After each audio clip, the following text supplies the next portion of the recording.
Hello, Neanderthal friends. Welcome to a quiet corner of history where ice and fossilized bones whisper longer than any written word. Whether you are lying on your bed, letting thoughts drift into the dark, or wearing headphones in a silent room, this story still finds you. It is an invitation to slow down, to follow the traces of a lineage that lived on Earth for hundreds of thousands of years, and left behind marks that time could not erase. This is not a short tale. It is a long journey, slow, grounded, and deliberately soothing. No exaggeration, no embellishment. Only what archaeology and science have patiently gathered from sediments, from rocks, from bones. If you find yourself drifting into sleep in the middle of the telling, it does not matter. The story will remain here. You may return to it, trace its steps whenever you wish. And tonight, our journey begins in a distant scene, the Ice Age. Picture a European continent draped in thick sheets of ice, endless frozen steppes stretching outward, where herds of mammoths, woolly rhinoceroses, and giant bison moved across the white snow. Clouds rose from the frozen grasslands. Sunlight flashed on ice like scattered gemstones. In the piercing winds of the north, another kind of human endured. A strong body, broad chest, powerful muscles, a rugged face with heavy brow ridges and deep-set eyes. That was Neanderthal. The story of Neanderthals began long before the name itself appeared. Around 400,000 years ago, from the ancestors known as Homo heidelbergensis, a branch diverged, adapting gradually to the merciless cold. They carried within themselves anatomical changes, a low elongated skull, wide nose to warm the freezing air, massive bones to withstand the strain of a hostile climate. Every feature of their body was the result of thousands of generations that stood firm against the ice. Sturdy legs pressing through deep snow, skilled hands holding spears and stone blades, eyes watchful of the land, all became survival instincts etched into their very cells.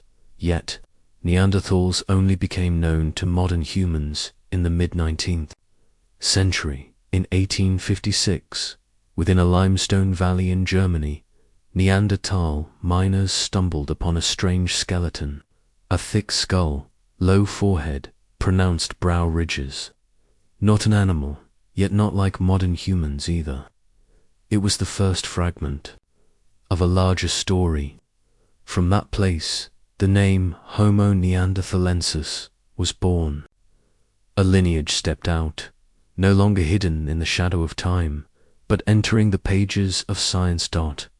From here, we follow the footsteps of Neanderthals. Not as the crude, brutish figures once imagined by the 19th century, but as real humans, with tools, with hunting, with fire, with customs, with belief.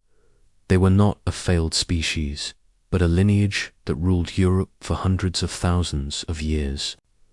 They knew how to light fires in bitter winters, how to shape stone tools, how to hunt massive herds, how to bury their dead and hold delicate rituals, all forming a life of rhythm, cooperation, and intelligence. Let the story begin. Step into the caves, where firelight danced on stone walls, where footprints pressed into ancient snow, where the sound of tools striking, of stone against stone, and of breath in the cold air, blended with the wind, retelling the life of a humankind that lived, adapted, and left a deep imprint on history, and in our very genes today. Imagine the Earth more than 100,000 years ago. Heavy skies, winter clouds laden with frozen moisture, sometimes releasing delicate snowflakes that dressed the steppe in silver-white layers. Beneath the ground, a vast continent was divided by ice, carved into cold landscapes like a harsh map. Drawn in stone and snow, glaciers spread from the north, covering Scandinavia, stretching over Germany, reaching into Poland, colossal rivers of ice, silent yet commanding. To the south lay open steppe, not soft grasslands, as we know today, but a frozen tundra, scattered with low shrubs, sometimes small pines or brittle moss, clinging to life beneath frost and rime.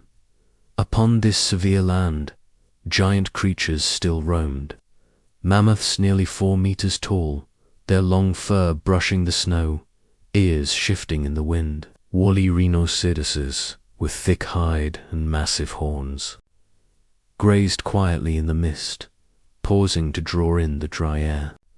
Aurochs herds, with long sweeping horns, trudged through snow, leaving deep tracks on frozen ground. Between them moved giant deer, antlers spreading 4 meters wide, slipping swiftly between bushes, and in the dark recesses of caves, enormous. Cave bears curled into hibernation, their round bodies wrapped in heavy fur, enduring the endless cold. This was the stage upon which Neanderthals appeared, a world where physical strength, adaptability, and skill decided survival. In this world, the Neanderthal form became an evolutionary masterpiece. A short, robust body, thick bones, powerful legs to cross snow and ice. A wide chest, large lungs to draw in cold air, muscles shifting with each breath in the cutting wind. A long, wide nose to warm the air before it reached the lungs, a living filter shaped by climate. Every anatomical detail bore testimony to a species forged by Europe's ice, by nature's force, and by the relentless trial of its environment. Geological time moved slowly. Yet, for Neanderthals, each winter was a trial of survival. They followed animal herds, searching for chances to hunt, avoiding blizzards and fragile ice. They chose deep caves as shelter, reinforced entrances with wood and stone, leaving vents for smoke to escape. They mastered fire for warmth, for roasting, meat for keeping darkness at bay, for masking the scent of prey. They crafted tools from stone, bone, and antler spears, knives, axes, each carefully shaped for specific use. They did so for hundreds of thousands of years, enduring like stone pillars against the wind, flowing like glaciers that never ceased. In this frozen world, Neanderthals were not outsiders. They belonged to it, bound to the icy steppe, to the massive herds, to caves and fire.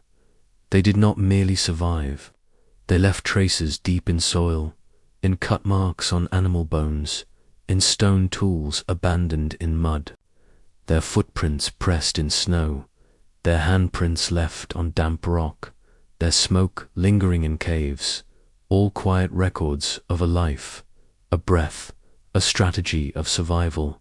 And from here, the story leads us deeper into the very body of the Neanderthal, to see how nature shaped a powerful, skillful, and intelligent humankind.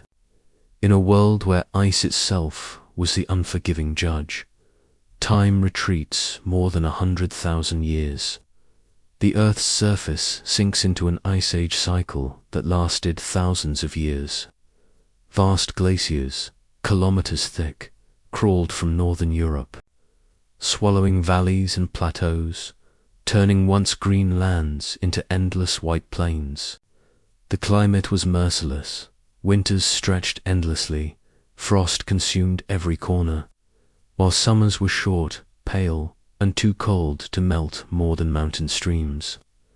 On the plains, the north wind blew without pause, driving ice particles across barren soil, halting every step or burying it in snow. The sky weighed heavy in leaden grey. The sun's light ... the weak sunlight only flickered through the thick clouds, casting pale, ghostly beams, a faint illumination upon a frozen world. But not every place lay buried beneath ice. Along the southern edge of Europe stretched vast, open steppes, cold and dry, endless in reach. This was the land of low grasses, scattered thorny bushes, and bare pines and birches standing like solitary markers against the seasonal winds.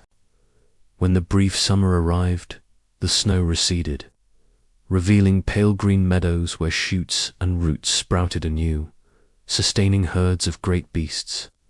Yet soon after, winter returned, covering everything once more in snow and ice, erasing all traces, leaving only footprints locked in frost, silent testimony of life that had passed.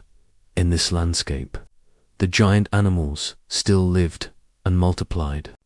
Herds of woolly mammoths, with coats 1/2 meter thick and tusks curved like arcs, moved together through storm-swept valleys, searching for patches of steppe with less ice. Woolly rhinoceroses, with arched backs and massive horns, grazed slowly on dry grasses beneath snow, their eyes glimmering in the fog. Aurochs, immense and powerful, gathered in dense herds, their long horns rising like emblems of authority, repelling predators and driving off rivals. Across the plains roamed the giant deer Megaloceros, with antlers spreading like great fans, towering above a man's height, their silhouettes solemn against the white expanse. Farther away, lions of the caves prowled the cliffs, their muscles rippling, their bodies larger than any lion alive today, eyes flickering with each step of prey. In mountain passes, ancient snow leopards slipped silently, blending with wind and shadow, waiting for the moment to strike. In the depths of caves, cave bears rumbled before sinking into months of hibernation, their rounded bodies wrapped in heavy fur against the cold. Even the ancient wolves were larger and stronger, hunting in packs, coordinating to bring down colossal prey. Every creature, from great to small, had to adapt or vanish. This was a world both magnificent and merciless, where cold ruled over life, where strength, endurance, and adaptation alone decided survival. Within this backdrop of ice, wind, and vast herds, another human lineage grew. Neanderthals emerged, woven into the cycle of nature. They forged their bodies against blizzards, learned to kindle fire for warmth, hunted the giant beasts of the plains, and sheltered in caves when the winds howled. They did not merely exist. They became inseparable from this frozen world, imprinting themselves upon soil, upon animal bones, upon stone, leaving vivid evidence of a humankind of the Ice Age. The story of Neanderthals did not begin in ice, but earlier in the temperate lands of Europe and Western Asia, some 600,000 years ago. Then another ancient human stood, Homo heidelbergensis, tall-bodied, broad-faced, their skulls more advanced than those of Homo erectus, their brains large enough to plan cooperative hunts, divide labor, and sustain community life. They were organized hunters, skilled in the use of fire for warmth and food, and capable of shaping sharper stone tools than their predecessors, from crude cutting implements to long refined spears. With these steps, Homo heidelbergensis laid the foundation for both Neanderthals and modern humans. From Homo heidelbergensis, to branches gradually diverged under the weight of geography and climate. One moved south into Africa, where, through countless generations, it adapted to tropical conditions and became Homo sapiens. The other remained in Europe and Western Asia, confronted by bitter cold, advancing glaciers, and endless winters. Over hundreds of thousands of years, biological changes arose: shorter, sturdier bodies, thicker bones, wider chests to conserve heat. These were the foundations of Neanderthals, the true inhabitants of the Ice Age. Evolution did not occur in a single night. It was a slow process, step by step, accumulating over generations. As ice spread, individuals with more robust builds, broader chests, wider noses survived better, breathing cold air without damage to their lungs. As winters lengthened, groups that hunted great beasts together, sought shelter in caves, tended fires, and shared food were the ones that raised their offspring through harsh seasons. These skills, combined with traits sculpted by nature, gradually created the distinctive Neanderthal form etched in genetics. A symphony of evolution, written slowly but unrelentingly around 400,000 years ago. True Neanderthals appeared, bearing their hallmark physique: short, stocky bodies, thick bones, broad chests for greater lung capacity, elongated skulls with low foreheads and heavy brow ridges. Their large noses warmed icy air before it reached the lungs. Their strong hands wielded weapons and tools. Their brains, averaging 1,500 cubic centimeters, were even larger than those of modern humans, reflecting complex thought, planning, and problems. All of it was the outcome of a transformation from Homo heidelbergensis, a gradual, quiet shift stretched across tens of thousands of winters, each step tested by nature's relentless trial. In Europe's sediments, traces of this transition remain. At Atapuerca in Spain, the site of Cima de los Huesos, skeletons reveal forms between Homo heidelbergensis and Neanderthal. Some bones show broad faces not yet fully rugged, elongated skulls not yet maximized in rear-to-front proportion, strong hands not yet at their final dexterity. These were the blurred footsteps of evolution, proving that Neanderthals did not appear as an entirely new kind, but as the culmination of a lineage long anchored in cold Europe. And when ice advanced, when colossal herds moved across snow-laden plains, Neanderthals became the true masters of the continent, a human of the Ice Age itself, shaped by the climate's harshness, by the challenges of the hunt, by cave shelters and firecraft, and by the long arc of evolution. They were the product of nature, of time, of a world where existence belonged only to the strong, the patient, and the adaptable.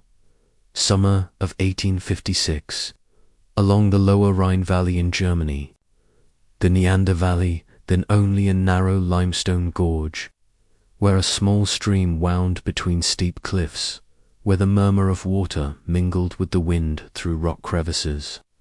In a cave named Feldhofer, miners worked, striking stone for limestone. The clang of picks, the ringing of hammers, dust falling in pale shafts of sunlight through the gorge. In their quarrying, they struck strange bones: a thick skull, low forehead, massive brow ridges, a short but sturdy femur, a powerful humerus. At first, the miners believed these were the remains of an ancient soldier who had hidden in the cave, forgotten by time. But when the bones reached Johann Karl Fulrat, a teacher and naturalist with a passion for archaeology, everything began to change. Fulrat recognized something unusual. These were not the bones of modern humans. The skull was strange, thick, elongated, with features unseen in any skeleton before: pronounced cheekbones, robust jaw, powerful teeth and bone structures. He sent the remains to Hermann Schaffhausen, a renowned anatomist in Bonn, for confirmation. After careful study, Schaffhausen concluded this skeleton did not belong to modern humanity, but to an ancient human lineage never before known, a distinct branch of the human evolutionary tree. When the finding was announced, it shook the scientific world. In the mid-19th century, Darwin's theory of evolution had only begun to take shape, and the idea of earlier humans was still seen as radical, even heretical. Yet here, in a quiet limestone valley, the evidence lay before their eyes. The evidence had emerged. Another kind of human, with a different form, once walked upon the lands of Europe, leaving traces that time could not erase. Not all of science agreed. Some argued this was nothing more than a diseased modern human or a malformed individual from recent history. Others questioned the age of the cave, or whether the bones had been altered by environmental conditions. But gradually, further discoveries appeared from Belgium, France, to Croatia, pointing to a consistent human form: low skulls, protruding brow ridges, massive bones, powerful hands and feet. A lineage confirmed, unified across many regions, Homo neanderthalensis, and so, from that modest Neander Valley, a name was fixed. The Neanderthals, a human species that lived for hundreds of thousands of years, hunting, dwelling in caves, kindling fire, leaving their imprints upon soil, animal bones, and stone tools, only to vanish before written history began. The discovery of 1856 revealed more than a skeleton. It opened a door leading into the deep past, where humankind was not one, but many branches, coexisting, surviving, and then disappearing with the rhythms of time and nature. It raised new questions. How did these ancient humans live? How did they hunt? And how did their culture and spirit take shape under the harshness of the Ice Age? If one imagines the Neanderthal only through 19th century illustrations, one sees crude beings, almost half animal, but archaeology and modern anatomy reveal a different portrait, one far more precise. The Neanderthal body was a direct product of severe environments, a physique shaped by icy winds, frozen plains, and the demands of survival on glacial steppes. Each anatomical trait reflected the pressures of natural selection over tens of thousands of years. The hunting of giant beasts, the sheltering in caves, the tending of fire, the struggle to hold warmth through endless winters. The Neanderthal skull carried unmistakable traits: long and low, unlike the round, high vault of Homo sapiens, it provided balance for a robust body. The forehead sloped, the brow ridges projected strongly, forming a bony shield above the eyes, protecting them from storms and the sun's glare off ice. At the back, the occipital bone extended into a bulge-anchoring thick neck muscles, enabling the head to be steadied during heavy tasks, lifting weapons, hauling prey, or moving through snow-laden valleys. The face was broad, with a large, high nose, an adaptation to warm, frigid air before it entered the lungs, while enhancing the detection of scents across frozen plains. Wide cheekbones and a strong jaw allowed the chewing of tough, sinewy meat, sometimes raw or frozen beneath snow. The Neanderthal brain averaged 1,500 cubic centimeters, even larger than that of modern Homo sapiens. This did not mean greater intelligence, but it reflected a brain tuned to complex demands, controlling a powerful body, coordinating collective hunts, predicting the movements of massive prey, and perhaps shaping the beginnings of symbolic thought marks on stone, crafted tools, or social structures. Their bodies were short and stocky. Males averaged 165 centimeters, females 155 centimeters, yet the skeletons were heavy, the muscles solid, the weight greater than modern humans.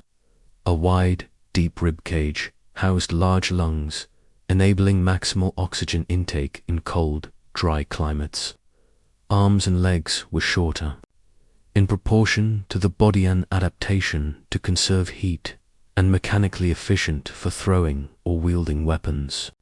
Strong joints, dense tendons, and heavy musculature endured the force of spears driven into massive prey and the long journeys across frozen steppe, laden with food and hides. Neanderthal hands were powerful yet dexterous, capable of shaping sharp stone tools, cutting meat, hollowing wood, or weaving sinew into cord. Their feet were sturdy, with wide toes for grip upon ice and gravel. Skin thickened, body hair, and subcutaneous fat all contributed to insulation. Each detail was a refined biological solution. Every trait of the Neanderthal body could be read as a design for survival. They were not crude versions of humanity, but evolutionary masterpieces balanced between strength, endurance, and climate resilience. To look upon their bones, their joints, their muscle attachments, is to see clearly. The Neanderthal did not merely endure the ice, they embodied it. Creatures born to exist, to hunt, and to thrive on frozen plains, among bitter winds and pale snow. Placed side by side, one Neanderthal skeleton, one Homo sapiens, the divergence becomes clear, like two branches of a single tree bending in different directions, each reflecting a distinct survival strategy shaped over hundreds of thousands of years. The Neanderthal body was low and solid, like a block of stone, thick bones, wide chest, short but strong limbs, broad hands, sturdy wrists, built to grip heavy stone tools or drive weapons into colossal prey. Short, muscular arms, dense legs, firm strides across ice and stone. Each detail an adaptation to Europe's glacial realm, where every step, every throw, every strike required raw power and resilience. In contrast, Homo sapiens, emerging from Africa, stood taller, leaner, lighter of bone, with a more flexible frame. Long legs enabled swift and distant travel, suited for open plains, persistence hunting, and migration across climates. Longer arms allowed finer manipulations, delicate stone shaping, bone and ivory crafting, the making of arrows, light spears, and symbolic tools. The skulls reflected different strategies. The Neanderthal cranium stretched long and low, with sloping forehead and bold brow ridges, a shield against glaring snow. The Homo sapiens skull was round and high, with upright forehead and reduced brow, allowing expansion of the frontal lobes, seat of abstract thought, complex problem-solving, symbolic language. The chin, so prominent in sapiens yet nearly absent in Neanderthals, marked a key anatomical and functional difference. Influencing speech and refined articulation, the Neanderthal brain, averaging 1,500 cubic centimeters, exceeded the sapiens brain, which averaged 1,350 cubic centimeters. But brain shape and distribution mattered more than volume. Neanderthals had elongated crania with expanded visual regions, reflecting their need to process low-light vision, track prey in snow, and gauge distance within hunting groups. Homo sapiens, with rounded skulls and enlarged frontal lobes, directed more capacity toward creativity, symbolic thought, language, and cultural transmission. The contrast extended beyond bone and brain. It lived within culture. Neanderthals crafted Mouserian tools, diverse, sturdy, efficient for hunting and preparing food. Homo sapiens brought refined inversion stools of bone and ivory, carved figures, cave paintings, and advanced weapons. This did not mean Neanderthals lacked intellect. They mastered fire, hunted cooperatively, buried their dead, and even used red ochre in rituals perhaps symbolic. Yet small differences in creativity, in the accumulation and sharing of culture, allowed Homo sapiens to spread swiftly across continents, while the Neanderthals remained bound within the icy margins of Europe. Two species coexisted, hunted together, gathered around fire, yet their forms and intellect drew them along to separate paths. One species, Neanderthal, was bound to ice, to muscular strength, to local survival skills, enduring through long winters. The other, Homo sapiens, carried within a flexible adaptability, symbolic thought, and the creativity of tools and culture, destined to march out of Africa, spreading across and ultimately dominating the planet in the ages to come. Two skeletons lying side by side are more than anatomical evidence. They are emblems of two evolutionary strategies: strength and endurance versus flexibility and creativity. Glacial lands versus tropical origins. Long-term survival in harsh environments versus global expansion. On the frozen steppe, life was never easy. Every meal was bought with exertion, with wounds, sometimes with death.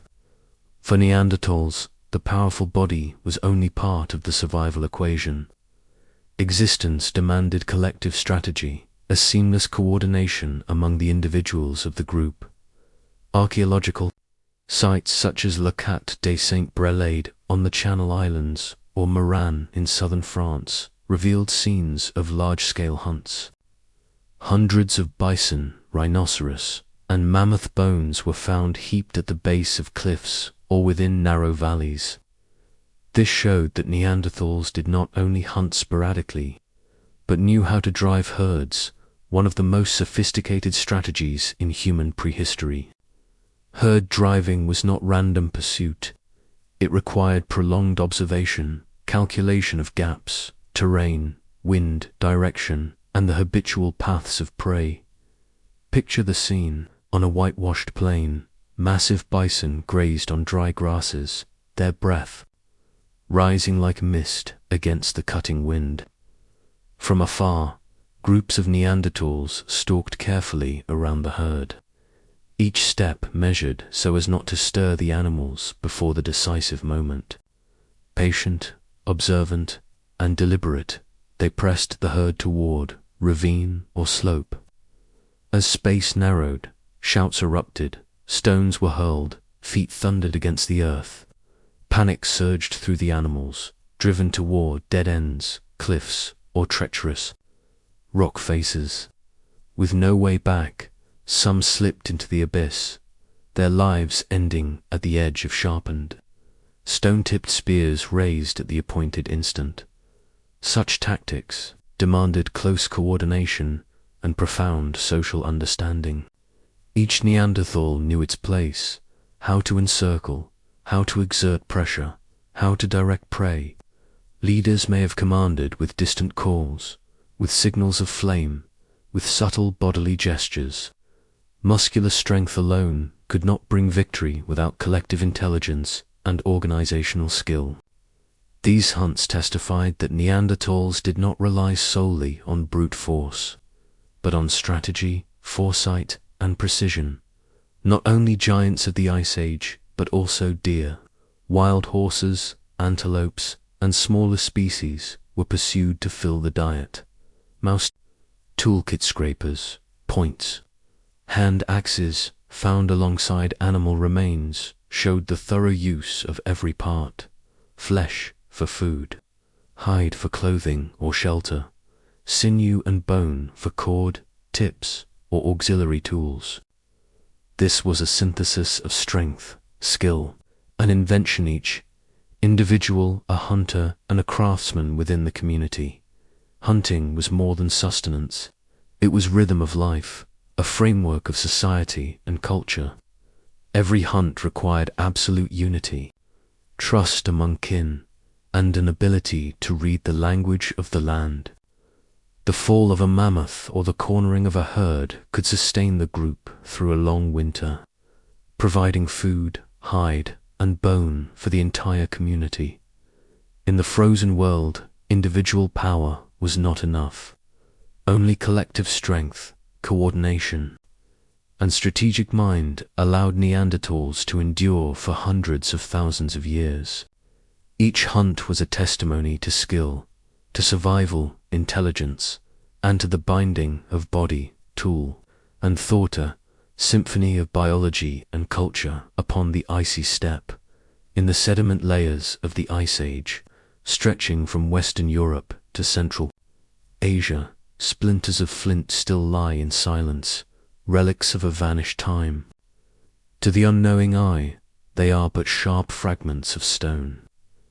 To archaeology, each is a vivid record of Neanderthal intellect, proof of a durable, ancient craft. The Mousterian industry, from about 160,000 to 40,000 years ago, Neanderthals mastered the Lavaur technique, a refined method, marked by abstract planning. The napper did not strike at random.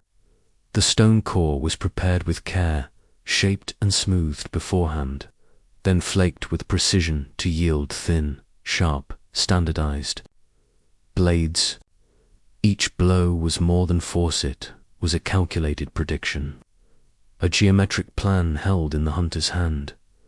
The result was a versatile toolkit, points hafted to wooden shafts for spears, scrapers for hides, small blades for cutting flesh, hand axes for breaking bone or shaping wood. Each tool bore its own lifespan, but Neanderthals reused, resharpened, adjusted, stretching every material for multiple purposes. Not mere objects, these were testimonies of strategy, of observation, of planning. At caves and hunting grounds, archaeologists have uncovered charred wooden shafts tipped with stone, points evidence of projectile weapons. Neanderthals did not rely solely on thrusting spears. They threw from a distance, coordinating with companions to maximize the strike. Puncture marks on animal bones reveal the force of impact, demanding extraordinary strength and precise technique. Beyond stone, they worked with bone and sinew. Dried tendon became binding cord, fastening spearheads firm. Long bones were shaped into scrapers or pounding tools. Cut marks on animal remains disclosed the careful division of resources: meat for meals, hides for clothing or cover, bone and tendon for crafted implements. Each action was practical, yet required intricate knowledge of materials. Compared with contemporaneous Homo sapiens, Neanderthal tools were rarely decorated or stylized. They were functional, focused on survival. Yet this did not lessen their technical value. For hundreds of millennia, the Mousterian tradition endured, spreading across regions, a testament to an efficient, stable, adaptive system. Every flake of flint struck from a Neanderthal hand was living evidence. It spoke that Neanderthals were not creatures of muscle alone. They planned, invented, and passed skills across generations. In the Ice Age, these small blades of stone kept the fire of survival alive, opened living space, protected communities, and formed the foundation of a unique human culture in the glacial world. On the limestone slopes of Europe, where the north wind never ceased and the steppe lay under snow, dark cave mouths once sheltered Neanderthals.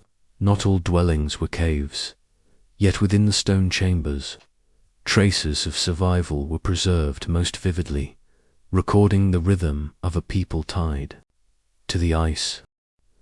In the deposits of Shenada Cave in Iraq, La Chapelle-aux-Cygnes in France, and Kebera in Israel, archaeologists found hearths, charcoal, scorched animal bones, and layered ash built up over time. The smoke of ancient fires, though faded through millennia, still stained the stone walls. Those charred remains testified that Neanderthals sustained fire through days and seasons, controlling its heat to warm, to cook, to guard against the cold shadows. The fire in the cave was not only for roasting meat or brewing grass seed liquor, but also a source of light that sustained daily life. During the long nights of the Ice Age, flames cast shadows upon the rock walls, shaping wavering figures, a hand holding a tool, knees drawn close beside the hearth. Small groups gathered in the red glow. Every gesture, every movement, formed part of the daily rhythm, from sharpening stone tools, processing meat, to conversing with signs and sounds. The cave floor preserved the traces of generations. In some places, dry pine branches were laid down, animal skins spread into bedding, keeping the body warm. Fragments of animal bones scattered around revealed the methods of dividing and processing each part of the prey: meat, hide, marrow, sinew. Worn stone tools, discarded in the cold ash, still speak after tens of thousands of years about skill in craftsmanship and the habits of use. The stone dwelling was also a social space. Here, Neanderthals shared hunted meat, repaired tools, cared for children and the elderly. The cave was not merely a shelter, it was a center of life, where bonds were reinforced, knowledge exchanged, and traditions preserved. Every rock niche, every pile of ash, every cut mark on animal bones bore witness to the cohesion of a community, to a group that coordinated, protected one another, and endured within a harsh natural world. Layers of ash and charcoal also carried messages about the rhythm of seasonal hunting. Fresh ashes lay interwoven with older deposits, proving that fire was used in cycles, reminding that every hunt, every meal, every winter followed the repeating course of nature. Smoke, ash, bone, and flint, these were the silent script left behind, recounting stories of meals, winters, daily life, and the bonds of Ice Age groups in the cold darkness of stone. Fire blazed like the heartbeat of a community. For Neanderthals, fire was not only a survival tool, it was a symbol of life, the core that bound humans to each other and to the frozen world beyond. Every flicker of light, every breath of smoke, every trace of charcoal etched on rock walls was a record of resilience, of a pulse that endured for hundreds of thousands of years. Within the ash layers of many Neanderthal caves, animal bones were not concentrated in one place, but scattered across the cave floor. Some were broken into small fragments, marked by knife cuts and percussion blows to release marrow, all clear evidence of careful and systematic processing. The scene suggests something familiar. A meal was not merely an individual act, but a collective ritual shared by the whole group. A rhythm of unity repeated across ages. Neanderthals hunted giant animals, yet a single individual could not consume them alone. A woolly mammoth or a great bison could sustain a group for weeks. Archaeological studies at El Sidia or on Spain reveal that the distribution of meat was not random.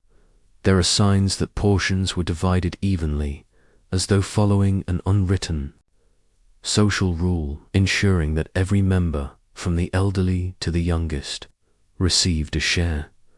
The division of roles among Neanderthals was not exactly the same as in modern humans, with strict separation between male and female.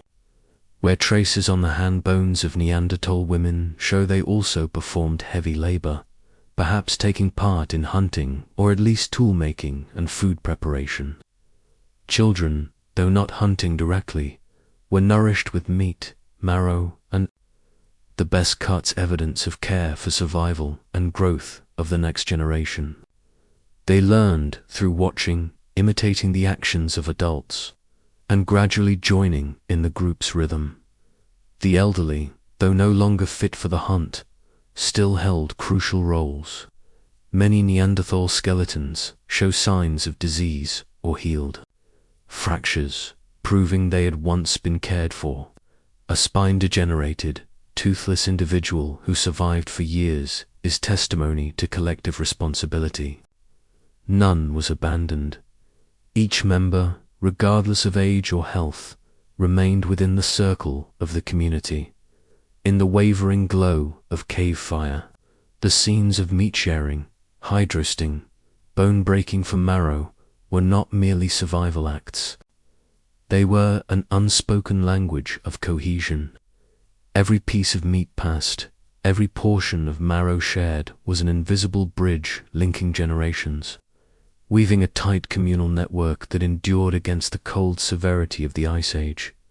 The distribution of food within the ashes reflected an essential principle. In the frost, no individual could live alone. Survival was collective effort. Food, labor, hunting skill, care for young and old, all merged into a complex yet stable survival system. Neanderthals left no words carved in stone, yet in ash layers, cut marks on bones, evenly divided portions. Of meat, there lies the clear message. Life belonged to the group, and the group was the reason for each individual's existence. In the harsh rhythm of cave life, the communal meal became the heart of activity, a ritual binding body and spirit. Flames leaped, smoke curled along rock walls, and within every motion, passing food, preparing tools, watching children, Neanderthals sustained life, transmitted knowledge, and forged a lasting communal web across hundreds of thousands of winters. In the flickering firelight, small hands gripped flint shards, imitating each gesture of the adults. No long lessons, no marks upon boards, only repeated actions. Every strike, every stroke of sharpening. Neanderthal skills were passed, not by writing, but by eyes and hands, continuing the same sequence. A chain in which each new generation took part. Archaeology preserves vivid evidence. In sediment layers at El Sidron, Spain, Grotte du Rennes, France, or Kebera, Israel, stone tools of varying degrees of refinement were found together.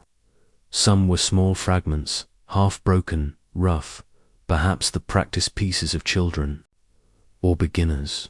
This shows that within caves there had been moments when young learners tried, failed, corrected, while adults watched closely to guide. Without words, hunting skills too were taught step by step. A child could not immediately hold a spear in the chase. The beginning was simple: gathering firewood, tending the flame, carrying water, collecting stones.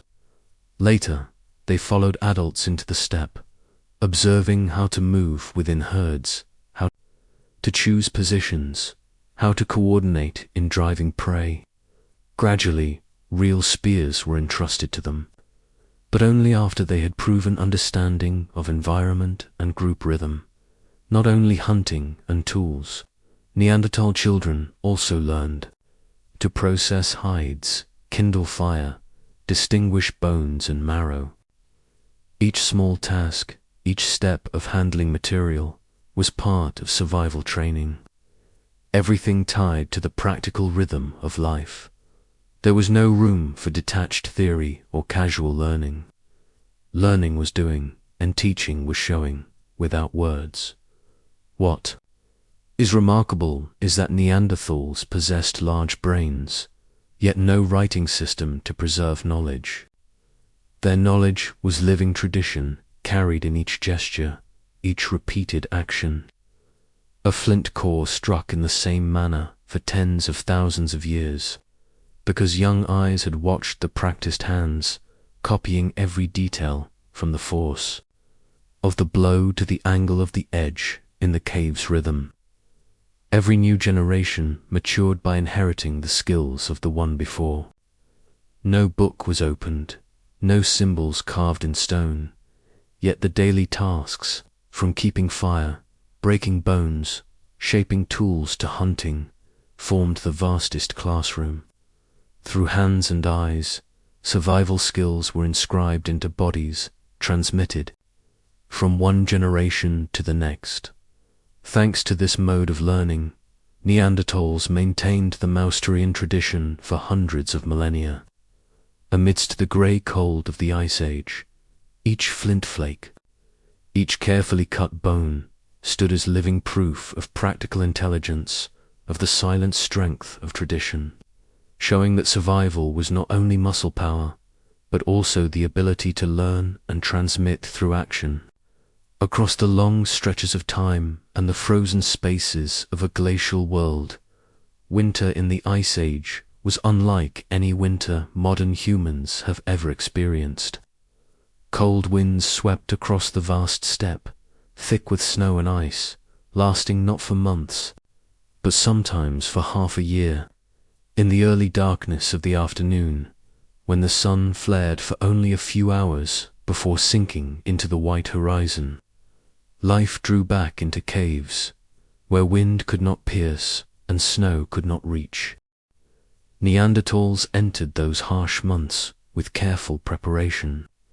Meat hunted in autumn was stored, smoked, and hung in dry corners of stone.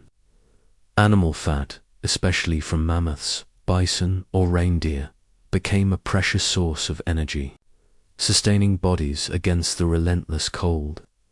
Thick hides were stripped, sewn into coverings, bedding, or wrapped around the body during freezing days. Stone tools, sharpened bones, and dry wood were kept within reach, so that when blizzards swept in, the group could still maintain fire and defend themselves. But supplies were never enough. As the cold deepened and herds migrated far away, hunting grew rare and dangerous. In those days of hunger and frost, the strength of community became the thread of survival. The last piece of meat was not reserved for the strongest, but shared among the group. The elderly, the young, the sick, still received a portion, for they remained integral to the whole. This sharing was not only an act of kindness, but a survival strategy. The individual endured through the group. The group endured through every individual. The fire burned day and night, never allowed to die. A few individuals took turns keeping watch, adding wood, preserving the embers. Fire did more than warm. It became the rhythm of spirit, the center of gathering, the space of knowledge. Around its glow, the group gathered, retelling memories of hunts, reenacting gestures, sounds, and tactics from past summers. Children learned by listening, by watching, by copying the movements of adults. The elders recalled places once traversed, footprints left upon the white steppe, reminding all of the bond with the land and the memory of the group. In the long months of hunger and cold, isolation could kill, but Neanderthals lived through the collective. A fallen individual could drag the group down, but a group that shared, that coordinated, that maintained the rhythm of fire from fuel, embers, to stored meat, could withstand the glacial storm. Every member held a role: firekeeper, food preparer, lookout, caregiver for the young and old. This web of relations was the strongest defense against blizzards and hunger, ashes, marrow-scraped bones, worn hides, the traces left in caves. Spoke not only of famine, they told of cohesion, of the division of labor, of survival, intelligence, and adaptability. Through such strategies, Neanderthals endured hundreds of harsh winters, leaving their persistent presence in the record of evolution, proving that survival in the Ice Age was not merely muscle strength, but the strength of community, of sharing, and of perseverance across time. Outside, icy winds screamed across the steppe, whipping snow into white clouds. Within the cave, fire burned red, embers glowing warmth, flickering light dancing on damp stone walls. Between two worlds, the merciless cold outside and the fragile light within lay the space where Neanderthals wove memory, where every small act bore the weight of survival and community. At night, hunting ceased. Tools were laid aside, wooden spears and stone blades kept close, ready for the morrow. The group clustered around the firelight, each individual holding a place, half resting, half watching. Children listened to the striking of stone, to the cracking of dry bone as marrow was split, to the pop of wood in the flames. The whistling wind at the cave mouth merged with the crackle of burning wood, forming a wordless rhythm, the rhythm of winter, of life, of learning. In the flicker, shadows stretched across stone walls. Arms lifted, movements replayed the hunt of mammoth, the chase of reindeer. It was not yet the art of painting, but the art of gesture, of the body in motion. Children learned to recognize animals, to follow herds through mimicry, to coordinate. In the hunt, to observe and predict the great beast's movements. Neanderthal oral culture lived in darkness and firelight, wordless yet effective, resilient through time. Some archaeology, such as in Bruniquel Cave in France, reveals Neanderthals arranging stone circles deep within caverns over 170,000 years ago. Their meaning remains uncertain, yet their presence proves these humans did not merely seek shelter, but shaped symbolic spaces, places of memory, of gathering, perhaps of sanctity. Fire circles and stone structures in the dark did more than sustain life, they marked it, inscribed collective memory, a space of order and rule, repeated across winters. Each winter passed, memory repeated.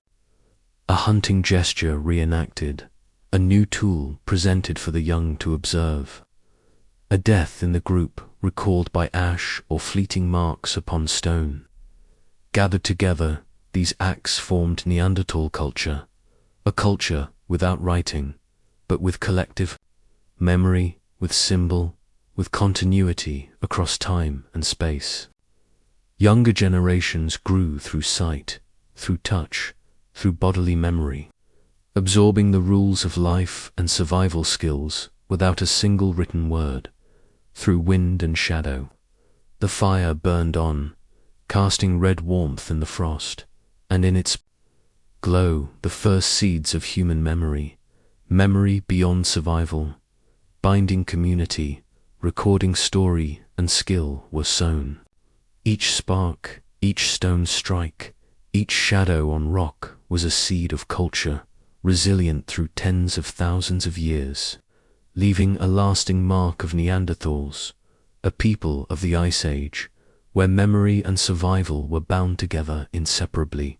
In 1908, at La Chapelle aux Saints in southern France, the Boissoni brothers uncovered a small pit within a cave. Inside lay a Neanderthal skeleton, intact, not mixed with animal remains. Unlike scattered bones of hunting or accident, this body had been placed deliberately, as though hands had dug and carefully covered it with earth. The skeleton lay on its side, limbs gently folded, with ordered space around a clear sign of thoughtful action. The first ritual given to death by this human species, that scene suggested a new idea. Neanderthals not only recognized death, but responded with deliberate act, not merely hiding from scavengers, but marking an event, paying regard to the departed. From there, the notion of ritual took form, showing that, amid the cold steppe and ice, they still made space for something beyond survival, the seed of belief and memory. Stronger evidence came from Shanidar Cave, Kurdistan, Iraq.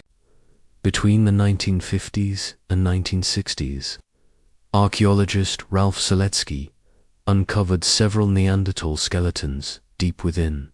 Some lay curled, knees drawn, as if asleep. Neanderthal drew particular attention. Sediment around the body contained pollen grains, signs that flowers had once been placed with the dead. Though debated whether by chance or deliberate intention, that image still evokes a profound belief. Neanderthals knew how to use symbols to express emotions, to mark the departure of their kin. Not only flowers were left. In some Neanderthal burials, traces of red ochre appear, a blood-colored mineral, long associated with life, vitality, and rebirth in many early cultures. That red might have signified a connection between life and death, between the community and the one who had gone. If so, Neanderthals had taken their first steps into the metaphysical realm, realizing that existence was not confined to the body, but carried another dimension, where memory and symbols guided the way. In the flickering firelight of a cave, when a member collapsed, the Neanderthal group set everything aside. Hands that once shaped stone, cracked bone, and tended fire now dug soil, laid down the body, and covered it. This act stood as testimony to a sentiment that rose beyond survival. It was the first rhythm of attachment, of remembrance, of the belief that death too required a ritual, and that each human was not an isolated being but part of a community. From La Chapelle-aux-Saints to Neanderthal, those traces echo across tens of thousands of years. Neanderthals did not only live in ice and hunt to endure, but also perceived death through the lens of memory and symbol. They planted the seeds of ritual, of reverence, and of the earliest culture of compassion, a culture where fire, flowers, ochre, and ashes became bridges between the living and the dead, between the present and collective memory. Each burial was a story, each grain of pollen or streak of red earth, a message that Neanderthals did not fight only the ice, but also fought against oblivion, striving to preserve their presence in the record of evolution, within ashes and scattered stones. Archaeology sometimes uncovers objects with no direct use for food or shelter. At such moments, the doors of culture open, revealing the inner depth of Neanderthal spirit, where survival intertwined with symbol and idea. In the cave of Cueva de los Aviones in southeastern Spain, seashell fragments dating back more than 115,000 years were found, marked with pigments, red ochre, yellow mineral hues. Some shells bore small perforations, suggesting they had been strung into ornaments. Seashells, born of the sea, when gathered by Neanderthals, were not only food, but also carried meanings beyond survival. Decorating the body with shells became symbolic, identifying individuals or groups, while weaving bonds between beings and the world around them at other sites, such as in Italy and Croatia. Archaeologists uncovered bird-wing bones with cut marks, not for eating, but for feather extraction. Black or gleaming feathers, shimmering in firelight, may have been attached to the body, garments, or tools. Feathers, color, and light became a symbolic language, marking position, role, or group cohesion. They remind us that even in the cold of the Ice Age, Neanderthals sought beauty and refinement, not solely endurance. The greatest questions arise from the markings on stone. In La Pasiga and Maltravieso, caves of Spain, red abstract signs and ochre handprints were dated to over 60,000 years ago, long before Homo sapiens arrived in Europe. If confirmed, this was Neanderthal art, not literal depictions, but carriers of concepts, signs, and messages. A hand coated in pigment and pressed upon rock, leaving its permanent shadow, was an assertion. We were here, we are part of this world, These signs also reveal that Neanderthals forged links between material and spirit. Red ochre, seashells, feathers, and handprints on stone, all were symbolic tools, a form of voiceless language.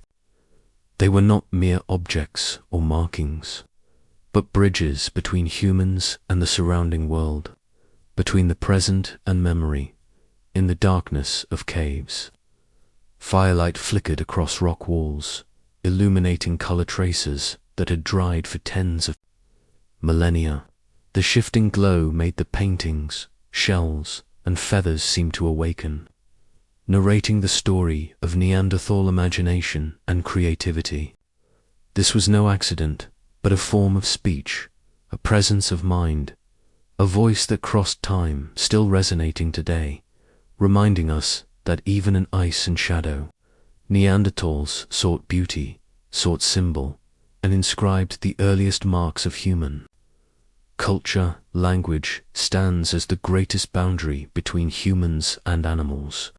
It leaves no fossil like bone or tool, no imprint like ash or stone cuts.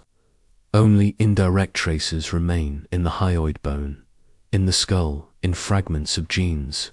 From these fragments, science strives to reconstruct the long-standing question: did Neanderthals possess language? One of the earliest clues lies in the hyoid bone, a small hook-shaped bone at the root of the tongue. It anchors the tongue to the larynx, essential for speech. In 1989, at Kebera Cave in Israel, archaeologists unearthed the hyoid of an adult Neanderthal. Its form was strikingly similar to modern Homo sapiens, far removed from apes. This structure suggested that the Neanderthal larynx was flexible enough to produce complex sounds, opening the possibility of uttering ordered syllables, rhythms, and context-dependent variations. Genetic studies add further depth. Neanderthals carried a variant of the FOXP2 gene, a gene central to language ability and fine control of speech organs. In Homo sapiens, mutations in this gene cause severe language impairment. Its presence in Neanderthals implies a biological foundation for speech, for coordinating sound, and perhaps for developing communication systems beyond gesture alone. But anatomy and genetics only reveal potential. The larger question is how language was used in daily life. Social evidence offers clues: collective hunts, coordinated drives, sophisticated tool-making, burial rites, all demanded communication. Beyond gesture, it is hard to imagine Neanderthals driving mammoths or herding deer without signals in structured sound, rhythm, and repeated patterns. Their language may not have been as symbolic as that of later Homo sapiens. It may have lacked the flexibility for poetry or myth, but it was sufficient to command, to instruct, to share experience. A system of repeated sounds tied to specific actions, naming tools, guiding hunts, warning of predators, could have formed the backbone of communication in the Ice Age. In the shadows of Shanada Cave, Neanderthal children may once have heard adults calling tool names, giving directions, or signaling in the hunt. Those sounds, paired with gesture and footsteps upon rock and ash, no longer echo today, but the hyoid bone and FOXP2 genes still whisper. Neanderthals had a voice. They communicated not only to survive, but also to transmit knowledge, rhythm, and culture, a vital step in human evolutionary history.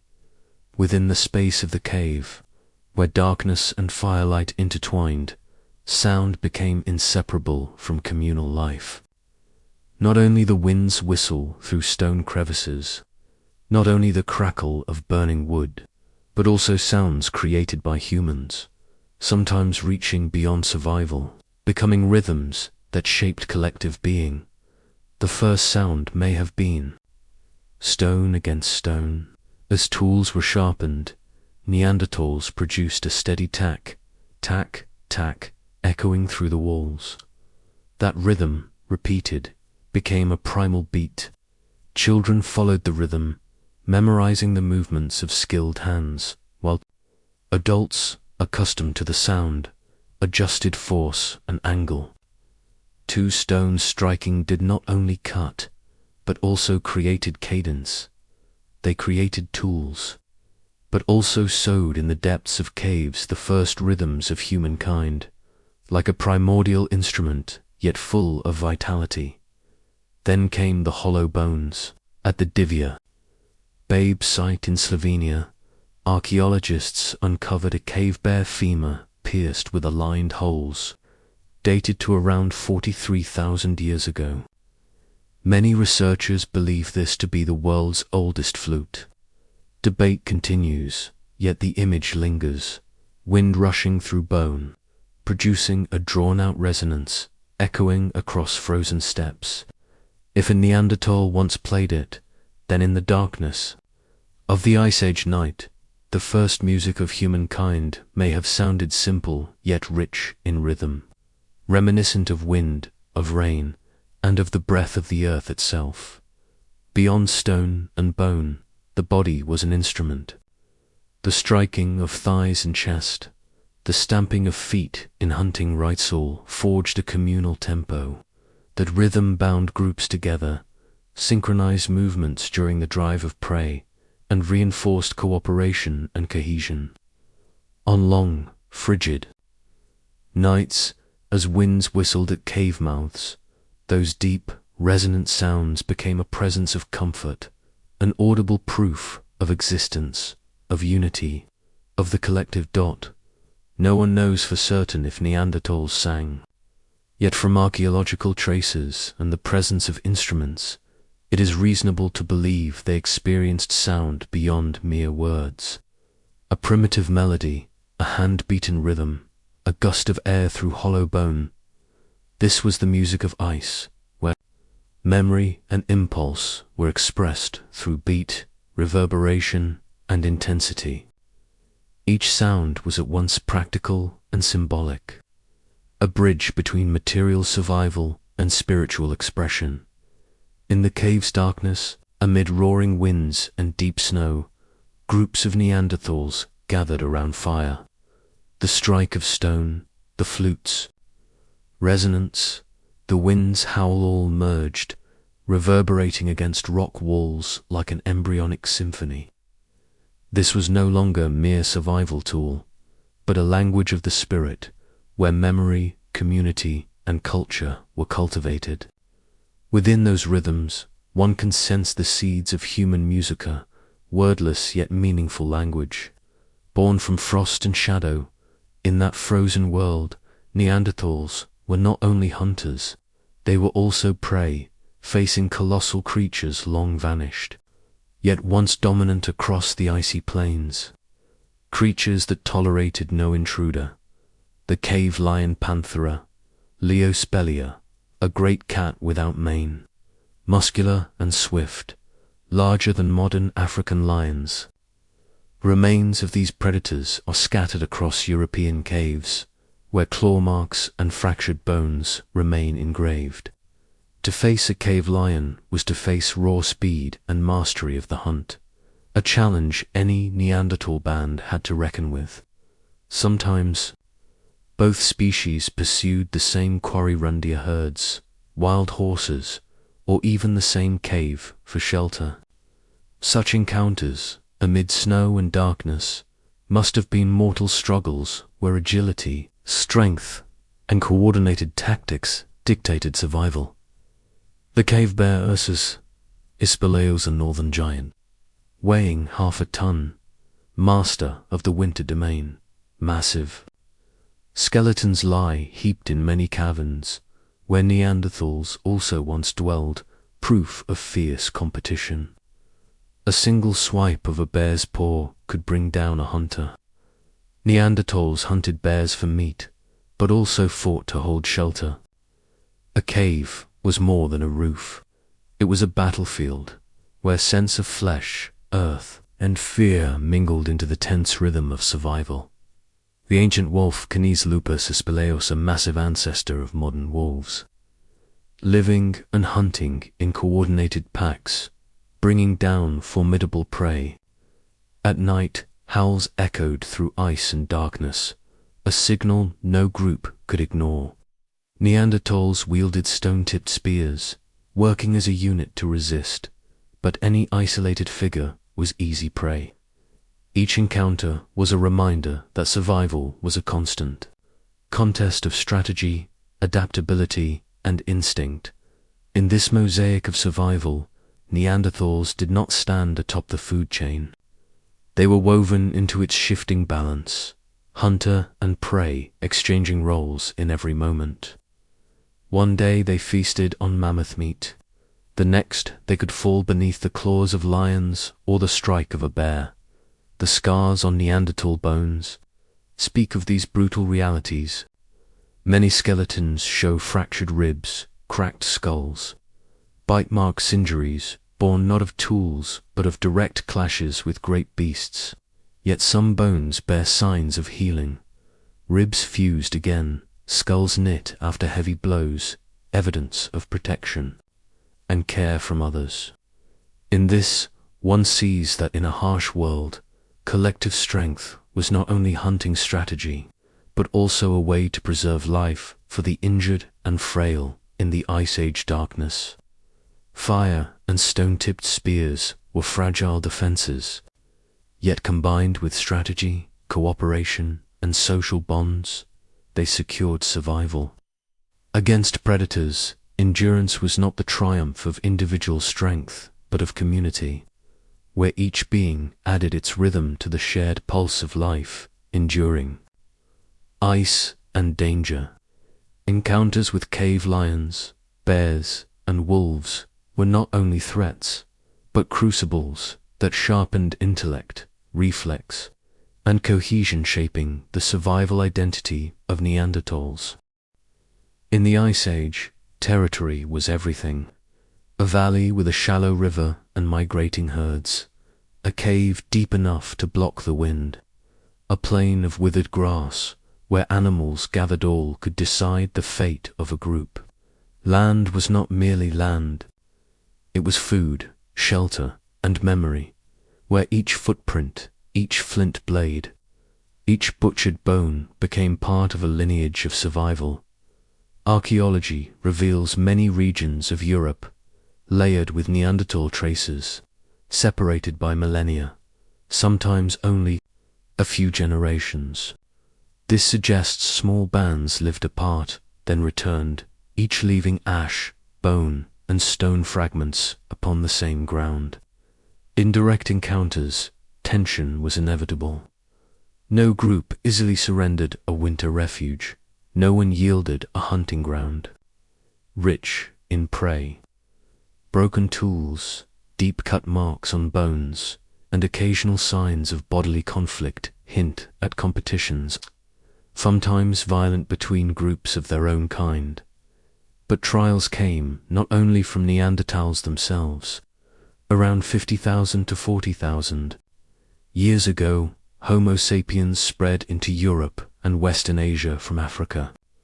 These newcomers carried finer tools, broader networks, and grew swiftly in number. The meeting of the two species opened a new era of territorial contest. Many sites show overlapping occupation within mere centuries, sometimes separated by only a few generations. This was not simple replacement. Traces suggest direct clashes over caves, valleys, or perennial water sources, mammoth hunting valleys, warm caves, open plains all became contested grounds. Neanderthals, accustomed to icy terrain and close-knit rhythm, now faced an opponent, wielding fire, refined tools, and rapid adaptability. Their resilience was tested not only in the hunt, but also in defense, tracking, and flexible response to this new rival. Yet not every meeting led to conflict. Genetic evidence proves there was intermingling between Neanderthals and Homo sapiens. Some individuals combine knowledge, hunting skill, and survival strategies of both species, leaving in modern humans the imprint of those ancient unions. But before such mingling, there must have been rivalry, silent or violent, that left traces in broken bones, ash layers, and the deep memory of survival in the Ice Age tableau. Neanderthals did not only struggle against cave lions, cave bears, and ancient wolves, but also against their own kind and their closest evolutionary relatives. Those contests, though without chronicles or voices, endure across millennia through layers of ash, stone, and scattered bones, surviving today in bloodlines, in DNA, and in the evolutionary memory that reminds us survival is a chain of unbroken trials between humans and humans, between humans and nature. As waves of cold and warmth alternated, Neanderthal groups saw their territories contract. Winter shelters once spacious grew cramped, plains that had stretched wide for herds of reindeer, and mammoths were overtaken by forests and sodden earth. Familiar prey disappeared, forcing the hunt for smaller, quicker, harder to catch creatures, demanding changes to strategies ingrained for tens of thousands of years. But the pressure of nature was not the only trial. Around 50,000 to 40,000 years ago, Homo sapiens advanced north into Europe, carrying with them refined tools, knowledge of fire, new hunting tactics, and a mobility that allowed them to thrive in shifting landscapes. Fragmented Neanderthal groups, once dominant over valleys and caves, now faced an agile adversary less dependent on open steppe, more adaptable to forests. The struggle for survival became a double contest, against harsh climates and against Homo sapiens, caves, perennial water sources, hunting valleys once rich with lifeall. These critical refuges turned into battlegrounds. Archaeological sediments reveal overlapping traces. Neanderthal and Homo sapiens tools intermingled, testifying to tense encounters, sometimes to direct conflict. Neanderthal groups responded with intensified collective hunts, relying on physical strength and long-honed coordination. Yet Homo sapiens, with faster movement, more flexible strategies, and broader use of resources, gained the upper hand. The twin pressure of climate and new competition diminished Neanderthal numbers. Once shelters grew silent, infants were harder to sustain. Scattered bands were forced farther afield in search of sustenance. Broken bones, shattered tools, footprints pressed into ashage bears witness to the final struggle. Not singular battles, but decades of attrition, winters of relentless cold, summers of shifting warmth, unstable food, competition with Homo sapiens. Each Neanderthal group resembled stones battered by waves of time, worn down layer by layer until the last remnants dissolved in the final Ice Age scene.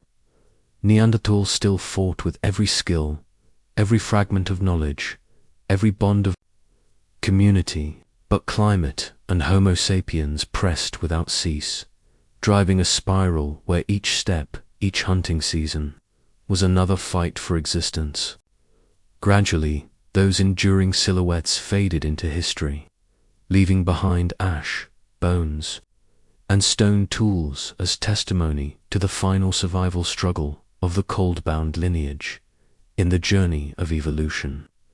No enemy proved more relentless than climate itself. For Neanderthals, each swing between cold and warmth was a mortal trial, not only demanding strength of body, but intelligence to adapt and cohesion of community to endure. Around 130,000 years ago, Europe entered the Ris-WRM glaciation. Ice walls rose thousands of meters, pressing humans and animals southward. Frozen steppe expanded, where mammoths, wally, rhinoceroses, and reindeer moved in vast migrations. This was the height of Neanderthal adaptation: compact bodies, broad chests, powerful limbs, all tuned to the cold. Each step across snowbound plains, part of the familiar rhythm of survival. Yet Ice Age climates were never fixed. They lurched violently with abrupt warm phases. As ice retreated, dense forests replaced wide grasslands. Migrating herds thinned. Mammoths withdrew north. Reindeer scattered. In their place came deer, red deer, wild boar, smaller, sharper, harder to hunt. Neanderthals were forced to rethink strategies of group pursuit and adapt to forests where sightlines shrank. Long spears lost advantage, and coordination became harder. For Neanderthals, this was a heavy blow. Groups once thriving on open plains, now strained in shadowed woods. Food dwindled, competition rose, winter shelters no longer sufficed. Cave sediments across Europe tell the story. Lower layers hold bones of mammoths, rhinos, reindeer. Higher layers only deer, boar, smaller prey. In the ashes, tool counts decline, reflecting shrinking populations. Neanderthals were not undone by rivals alone, but by the unforgiving cycle of climate itself. Each shift a new ordeal for skill, strategy, and communal endurance. With each returning cold, Neanderthal groups rose again, hunting with force, seizing every chance across long winters. Yet with every warm resurgence, landscapes changed, familiar grounds vanished. The search began anew for valleys, for water, for sustenance. Each warm phase was a race to adapt, a complex survival puzzle not every group solved. Climate did not erase Neanderthals in a single stroke. It wore them down slowly. Infants perished more often, small groups scattered or dissolved. Unstable food weakened health. While Neanderthals struggled, Homo sapiens appeared more mobile, more adaptive, exploiting shifting environments to expand. In winds of ice and shadows of forest, Neanderthals endured across hundreds of generations. Yet the constant turbulence of climate eroded their foundations, shifting them from strength to fragility. In layers of ash and fractured stone, in broken bones and tools, the echo remains of a people who mastered ice, but met their harshest trial in nature's endless change. Around 50,000 years ago, as cold winds swept across European and West Asian steppe, another lineage emerged on the horizon. Homo sapiens from Africa brought new craftsmanship, carefully knapped blades, bone-tipped spears, beads strung on sinew, refined hunting strategies. Their arrival was not merely a geographic expansion, but the beginning of a complex interaction with Neanderthals' competition and cooperation, conflict and exchange, interbreeding that bound two lineages together. The first encounters left no journal, no witness, but soil, ash, and bone have spoken. In valleys and caves, Neanderthal and Homo sapiens traces overlap in shared layers. Polished stones, shaped bone, hearth remnants suggest groups gathering at fires, crafting tools side by side, watching reindeer herds sheltering in the same familiar caves. Not every meeting was violent. Sometimes it was exchange, a method of sharpening spear points, a way to keep fire burning longer, or the sharing of beads and ochre ones distinct to sapiens, later learned and carried into Neanderthal lives. And there is more. Genetic traces in modern humans reveal that between 1 and 3% of Neanderthal DNA still flows in the bloodstream of every person outside Africa. This proves that there were episodes of mixing, not just fleeting encounters, but true unions, of survival where children carrying both lineages were born. They became genetic bridges, preserving fragments of Neanderthals' biological memory and passing them on to future generations of Homo sapiens. Yet, the encounter was unequal. Homo sapiens were more numerous, organized in more flexible groups, and adapted more swiftly to shifting environments. In many regions, the Neanderthals gradually retreated. Their presence on the soil, in the caves, and in the layers of ash grew sparse. But before fading into the shadows of history, Neanderthals left something behind within us. In every modern human cell, in bone and skin, even in the immune system, there still echoes the memory of those ancient meetings. That encounter was not just a chapter in evolutionary history. It was a space where rivalry and cooperation intertwined, where two modes of existence converged, where skills of hunting, artistry, sound, and communal bonds were transferred through blood. Blood and knowledge merged, shaping the human form that endures today, being resilient against ice, capable of learning from others, capable of connection, and able to survive amid the harsh changes of nature, in the damp darkness of caves, beneath sediments that lay undisturbed for tens of thousands of years.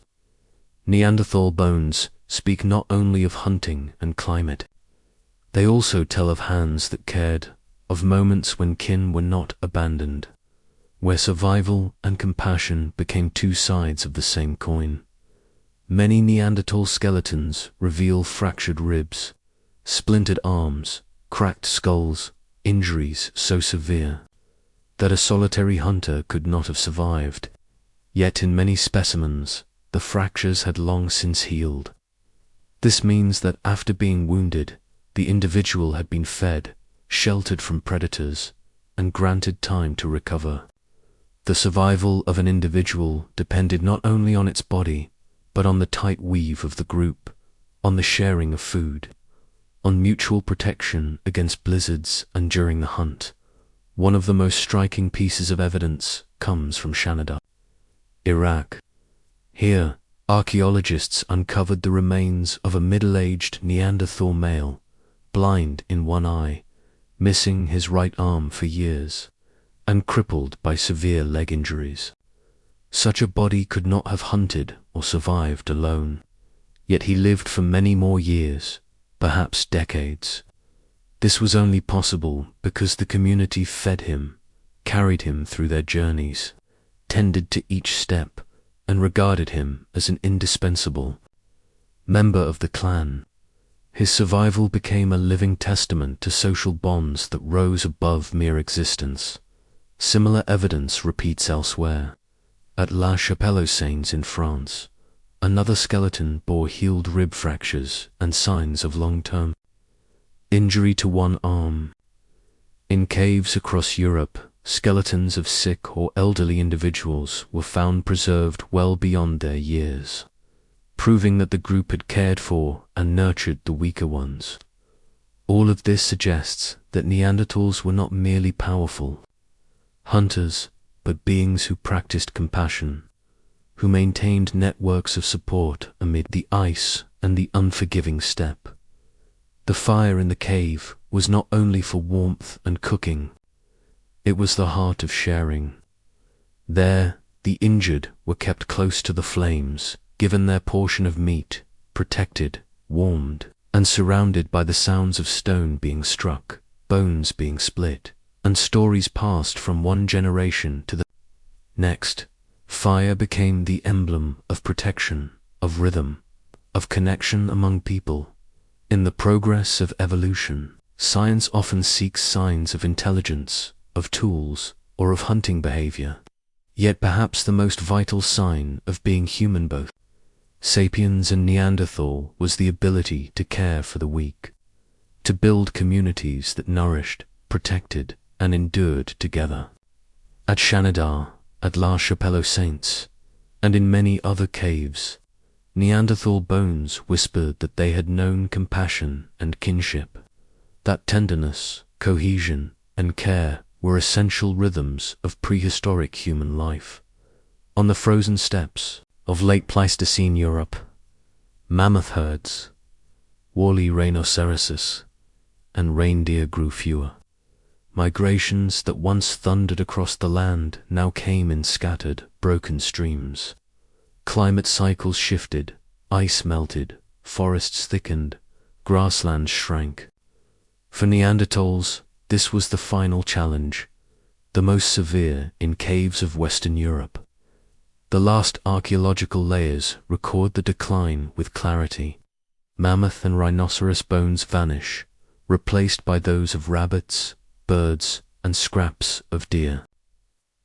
The familiar Mousterian tools, once suited to bringing down massive beasts, now felt cumbersome, ill-suited for swift prey darting through dense forests.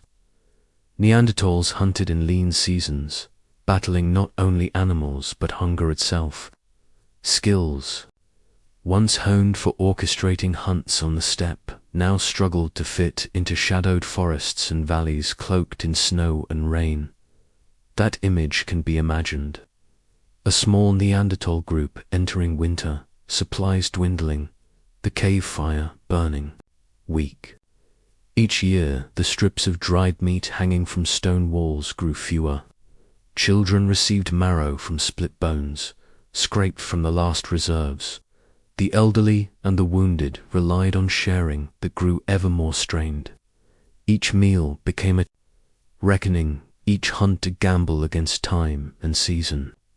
The sound of stone strikes, of crackling firewood, of wind tearing past the cave-mouth thaw, now rang with taut silence, reminders that there was no abundance left. Meanwhile, Homo sapiens newcomers to Europe had broader diets. They hunted large game, but also trapped birds, caught fish, gathered wild seeds, and even began simple forms of cultivation and storage.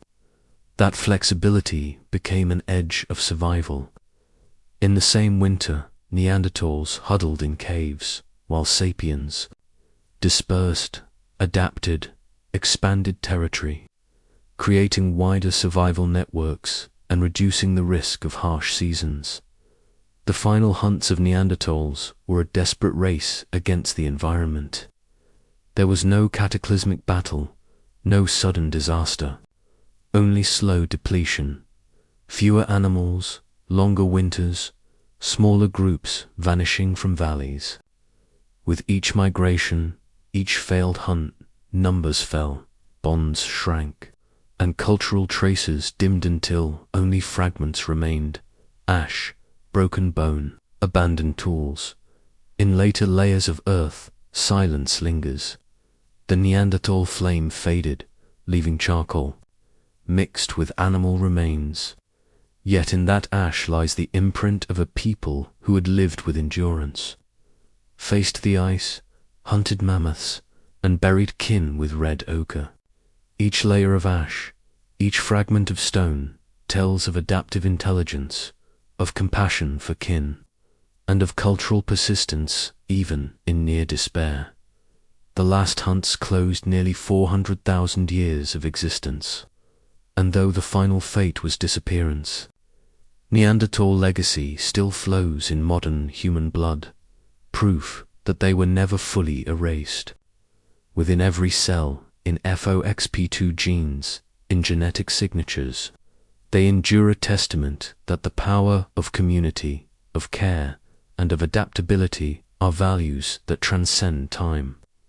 Etched deeply into the human inheritance, dawn rises on the icy steppe, veiled in cold mist.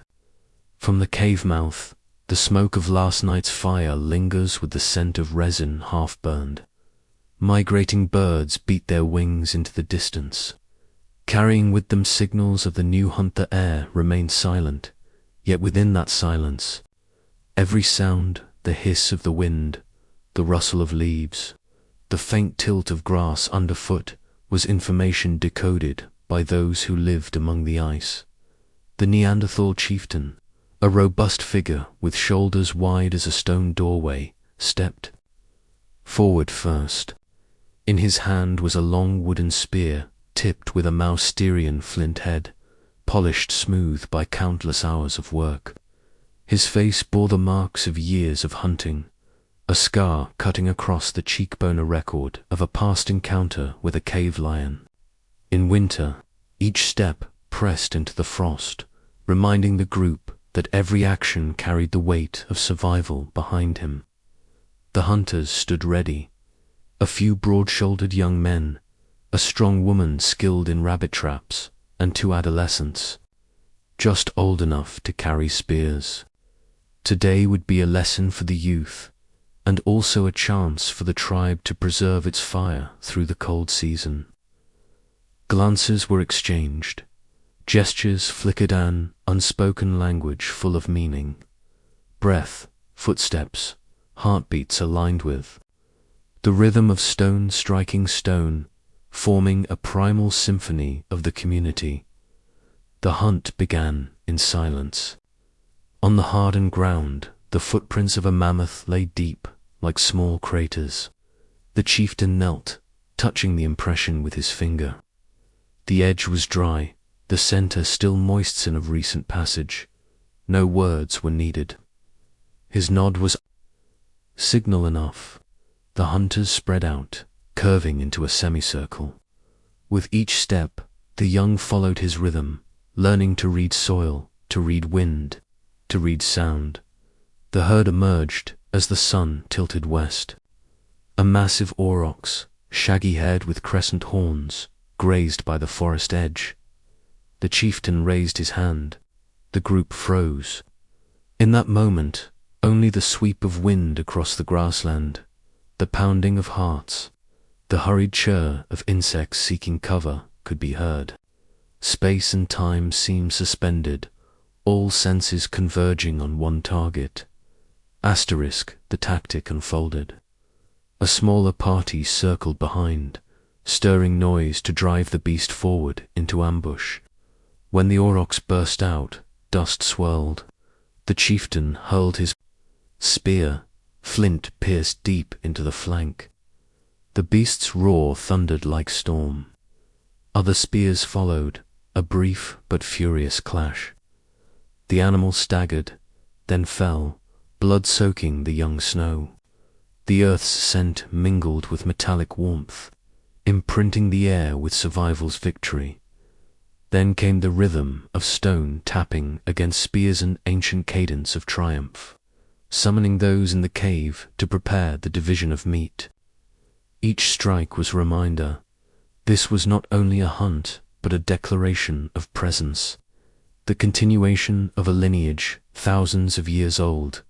The chieftain laid his calloused hand upon the fallen body, a gesture of ritual. No words were spoken, yet in his gaze and in the heavy breaths of the group, an unspoken truth lingered. Today's victory meant the tribe would endure another season. They shared not only food, but safety, trust, and the consciousness of community.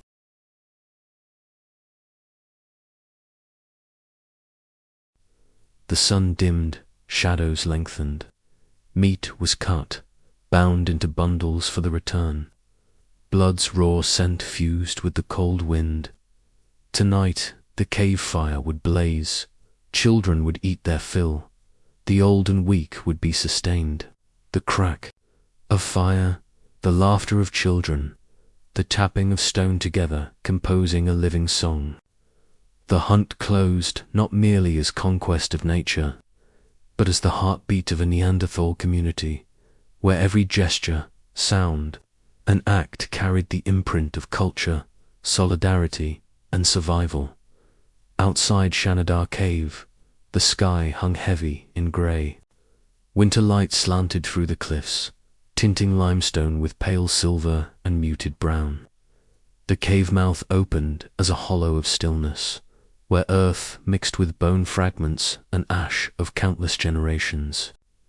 Dense layers of sediment preserved a record of tens of thousands of years, each stratum a chapter in the survival story of the Zagros Mountains, where ice and searing sun alternated in their dominion.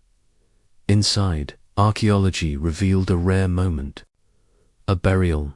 The skeleton of a Neanderthal lay curled, hand resting near the skull. Small stones had been deliberately arranged round the body, shaping a defined space.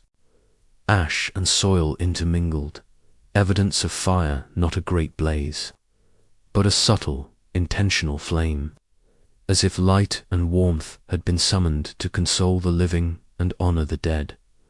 Traces of dried plants, pollen, and scattered stones surrounded the body. Archaeologists interpreted these as signs of ritual, though the exact meaning could never be certain. Each fragment, each layer of earth told its silent account.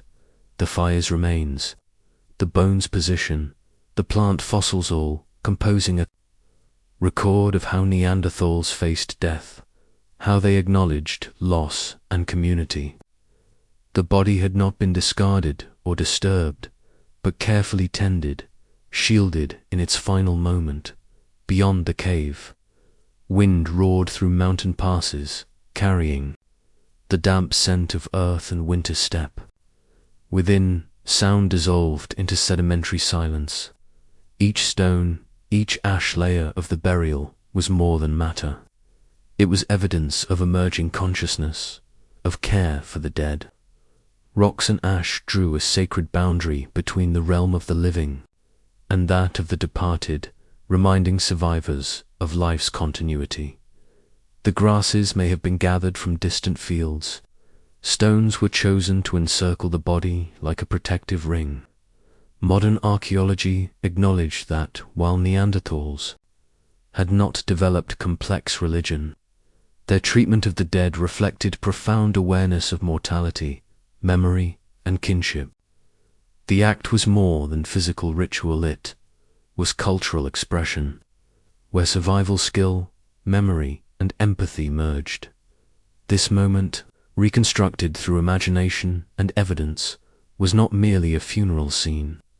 It was a thread in the great fabric of time, a reminder that among stone and ash, fire and bone, lingered traces of perception and care unique to early humankind.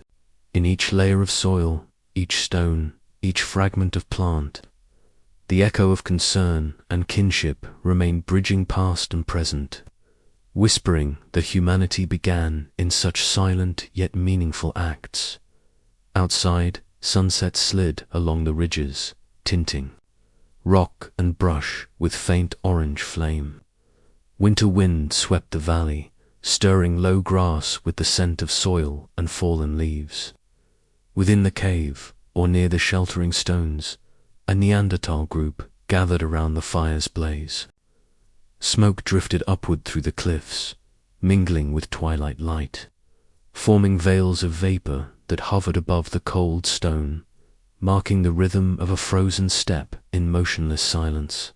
The fire, source of light and heat, was the center of gathering. Dry wood cracked, sap bursting in sparks. The smell of burning mixed with roasting meat, filling the air, drawing every individual toward the flame, where the freshly hunted meat was divided evenly, laid out on flat stones or inside pieces of bark.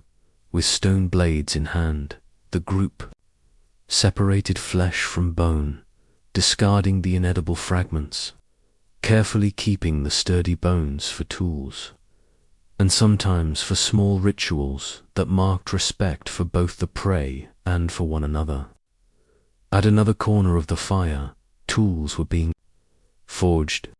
Stones were struck hard, sending sharp flakes flying, shaping blades, spearheads, or crude axes. The sound of stone against stone rang in rhythm, blending with the crackle of fire, forming a silent yet vibrant symphony. Some individuals observed and imitated, hands gripping stones tightly, trying again and again. each fracture producing fragments, each strike giving birth to a rough blade under the firelight. Occasionally, a young one tested a new tool against small bones, measuring its strength, letting out a brief laugh when the bone cracked as intended, a form of learning through practice and experience. Within this space, stories passed from one to another, not in writing, but through sound, rhythm, descriptions of the hunt, the dangers of the day, the places where water collected, or the patches of forest where food had been found. The rough voices repeated, emphasized, rose, and fell like an ancient chant, carrying memory and skill forward, weaving them into the lives of each individual and into the next generation. In these stories, children learned how to read tracks, how to choose a throwing stick, how to watch the clouds to predict whether all folded into the cadence of the tale, and the rhythm of stone striking stone. Smoke and fire thinned as night descended, light slipping only through cracks in the rock. Yet the gathering space held the aftertaste of meat, of stone, of fire sound, and of the delicate weaving of sharing and learning. Some still sat by the rocks, carefully sharpening small blades, fingers tracing the cracks in stone, as if engraving life's lessons. Each spark of fire was a living center, where knowledge, skill, and care were handed down, sustaining Neanderthal communities amid stone-cold earth and wide sky, where every breath, every heartbeat, every gaze moved in unison with the sounds of beasts, the whistling winds, and the fire's crackle, a primal harmony of life, learning, and connection. Morning mist clung to mountain crevices, coating rock and dry grass with a thin layer of frost. The sky was ashen, light sliding weakly between stone ridges, scattering across frozen ground like fragments of silver mirror. A Neanderthal group left their winter shelter, moving slowly over snow, each footprint pressing deep, marking a temporary map for those behind. Each breath emerged in a plume of white, each step heavy and deliberate, carrying the rhythm of endurance. A reminder that this winter was a trial without pause, each moment deciding survival. Each morning, traps set the day before were checked. Vines stretched across rocky gaps, sharp stone hooks fixed along narrow paths, remnants of persistent effort. A mountain deer caught in the snare was finished by nearby individuals with firm stone-tipped spears. The clash of stone and wood echoed with the wind in the silent valley. The smell of damp earth, smoke, and fresh blood mingled, a reminder of toughness and refinement in survival skill. Flesh was brought back, bones preserved for tools to be shaped tomorrow. Smaller bones struck into fragments for dart tips, larger ones carved into crude daggers or axes by midday. The fire burned inside the cave, light flickering across damp stone. One individual honed a blade against rock, hand steady along each fracture, while another tore meat apart, sorting portions for immediate use and for storage. Smoke curled within the cave, shielding against the cold, keeping those inside warm. Some sat near large stones, watching closely, gripping their own stones, practicing blade grinding, memorizing the craft. A classroom without books, where experience and skill flowed across generations. As afternoon waned, wind grew fierce, snow thickened. Some went out to check new traps or gather extra wood, moving with care on ice, each step guided by cracks in ground and rock to prevent a fall. On the way, small stones, wood fragments, and dry leaves were collected, fuel for fire or raw material. For tools, small yet crucial actions tying individuals to the rhythm of the community. At the cave, Others continued shaping blades, arranging meat, listening to wind sweep outside the cliffs, a reminder that every preparation was a shield for the long, freezing night. When darkness settled, firelight became the single heart. Shadows danced against stone walls, the rhythm of blades shaping, meat dividing. Traps remembered, all composing a silent but vivid symphony. Food was stored in rock alcoves. The fire kept strong. Smoke rose, pushing cold back, while flickering light held the group steady. Some sat together, eyes following fire and smoke, while children mimicked the rhythm of blade making, learning to grip stone and cast spears, their first steps into the cadence of hunting. In the shifting light, the cave became witness to coordination, intelligence, and patience. Every act bore the weight of survival, from hunting to meat sharing, from forging tools to guarding fire. Outside, snow fell endlessly, wind cut through the cliffs.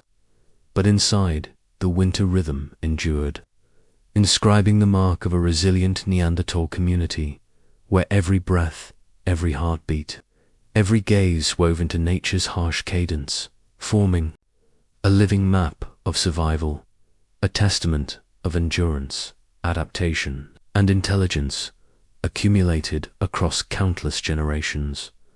The world has shifted profoundly since the days Neanderthals shaped tools and tended fires within stone shelters. Mountains, plains, and rivers continued to transform under the hand of climate. Yet part of them remains, no longer in bones or footprints, but within the biology of modern humans. These traces are silent, unseen, yet they shape how the body responds, adapts, and persists in the world today. Genetic studies reveal that between 1% and 4% of modern human DNA outside Africa bears the imprint of Neanderthals. These fragments do not scatter at random, but cluster in regions tied to immune defense, skin structure, fat metabolism, scent perception, and even neural responses to environment. They are a quiet inheritance, recording the survival strategies Neanderthals once forged in caves. Through winters of ice, through hunts, tool-making, group protection, and mutual care. These genes are biological records, storing hundreds of thousands of years of experience against a harsh world within every cell.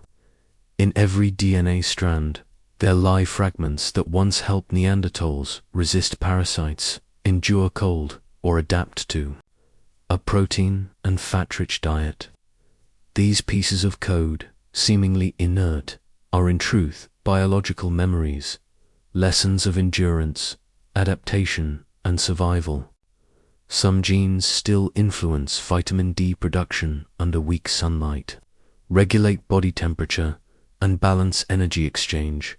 All survival strategies Neanderthals refined over centuries among ice and steppe. Today, as modern humans walk among cities, under artificial lights, in a rhythm of speed and technology, Neanderthal genes remain as reminders. Humanity was not shaped by society, culture, or machines alone, but also by deep biological legacies, by winters endured, by hunts, by stone shelters where ancestors learned survival. Each Neanderthal gene is a thread binding past and present, reminding us that existence is inseparable from biological history, and that adaptability, resilience, and endurance have been carried forward across generations. Long before any building or machine was made, each spot of DNA is a story. Each gene is a piece of evidence. The organisms that once crossed the steppe, climbed the mountain slopes, forged blades from stone, and kindled fire in the harsh winters, now continue to live within the biological structure of modern humans. It is an invisible yet powerful heritage, the continuation of a history of survival, intelligence, and adaptation across time, proving that the flesh and blood of the Neanderthal never completely disappeared. Every breath, every heartbeat, every reaction of the body today still echoes fragments of memory from caves and distant European plains, where early humans once fought, survived, and endured. If the modern human body is seen as an endless ocean of DNA chains, the Neanderthal segments resemble ancient rivers flowing quietly, meandering through each cell. They do not show themselves clearly, do not shake the surface, but exist silently, carrying the memory of tens of thousands of years of steppes, rocky mountains, ice, and harsh winters. Each gene is a fragment of biological memory, recording how the early ancestors responded to nature, hunted, sought food, and protected the community against both invisible and tangible threats. Some genes lie within regions that control the immune system. When viruses or bacteria invade, these ancient rivers rise, contributing to the regulation of the body's response. In the same way that the Neanderthal once faced parasites and disease within the cold caves, other genes influence skin, the ability to metabolize fat, the perception of temperature, or the absorption of vitamin D, all recording traces of adaptation to frost, scarce food, and long winters. Even some gene segments affect the process of metabolism, creating survival mechanisms effective for periods of nutritional shortage.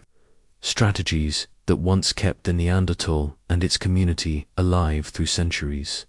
If imagined, each cell is a small cave. DNA is layers of sediment stacked upon each other. Within it, the Neanderthal genes are the hard, ancient rock, still enduring amid the flow of time. They are interwoven among modern genes, like firm boundary stones, supporting the entire biological structure, shaping in part how modern humans react to the environment. Too cold, too scorching heat, or too scarcity of food. The Neanderthal genes are also the silent foundation of endurance, of the rhythm of the body, keeping balance between biology and environment. Every time modern humans breathe, move, or absorb food, these genes still work quietly, not to tell stories or to sense, but to protect, to adapt, to sustain life, like the flames that once flickered in the caves of Shanadar, warming and cooking food for the Neanderthal through long and harsh winters. They quietly influence immune responses, heartbeat, energy exchange, even the perception of taste and reactions to temperature, as if every action of the modern human is anchored in the survival experience of distant ancestors. Looking deeper, the Neanderthal genes within the body are a survival map carved into existence. They are not merely numbers on paper or data in laboratories. They are witnesses, a living landscape where rocky mountains, steppes, snowstorms, fire, and the hands of early humans created strategies of survival. When modern humans step into artificial light, amidst a fast rhythm of life, this part of the genome still remains, silently connecting past and present, reminding that heritage is not only preserved in stone and bone, but also flows in the blood of humanity. Every cell, breath, and biological response carries echoes of caves, of steppes, of snowstorms and ancient winters. The Neanderthal gene is a silent river, winding through every organ, every reflex, reminding that survival essence, biological intelligence, and adaptive capacity have been passed from generation to generation, an invisible yet powerful legacy, linking tens of thousands of years of evolutionary history with every moment of our existence today. If the modern human body is seen as an endless ocean of DNA chains, the Neanderthal segments resemble ancient rivers flowing quietly, meandering through each cell. They do not show themselves clearly, do not shake the surface, but exist silently, carrying the memory of tens of thousands of years of steppes, rocky mountains, ice, and harsh winters. Each gene is a fragment of biological memory, recording how early ancestors responded to nature, hunted, sought food, and protected the community against both invisible and tangible threats. In every breath, every reflex, those ancient rivers still remain present, shaping how humans perceive the environment, from the cold seeping through the skin to the scent of plants, food, or stone and soil. Some genes lie within regions that control the immune system. When viruses or bacteria invade, these genetic streams rise, contributing to the regulation of the body's response. In the same way that the Neanderthal once faced parasites and disease within the cold caves, other genes influence skin, the ability to metabolize fat, the perception of temperature, or the absorption of vitamin D, all recording traces of adaptation to frost, scarce food, and long winters. Even some gene segments affect the process of metabolism, creating survival mechanisms effective for periods of nutritional shortage. Strategies that once kept the Neanderthal and its community alive through centuries. These segments are like biological memories, reminding that harshness was not only challenge but also opportunity to adapt and to endure, if imagined. Each cell is a small cave. DNA is layers of sediment stacked upon each other. Within it, the Neanderthal genes are the hard, ancient rock, still enduring amid the flow of time. They are interwoven among modern genes, like firm boundary stones, supporting the entire biological structure, shaping in part how modern humans react to the environment, too cold, too scorching heat, or too scarcity of food. The Neanderthal genes are also the silent foundation of endurance, of the rhythm of the body, keeping balance between biology and environment. In the sensory organs, the brain, the digestive or circulatory systems, these genes act like a subtle framework, supporting physiological responses and the capacity to adapt to many different conditions. Every time modern humans breathe, move, or absorb food, these genes still work quietly, not to tell stories or to sense, but to protect, to adapt, to sustain life, like the flames that once flickered in the caves of Shanidar, warming and cooking food for the Neanderthal through long and harsh winters. They quietly influence immune responses, heartbeat, energy exchange, even the perception of taste and reactions to temperature, as if every action of the modern human is anchored in the survival experience of distant ancestors. In moments of stress or illness, these genes rise again in silence, responding in ways that tens of thousands of years ago saved the ancestors amid blizzards and hunger.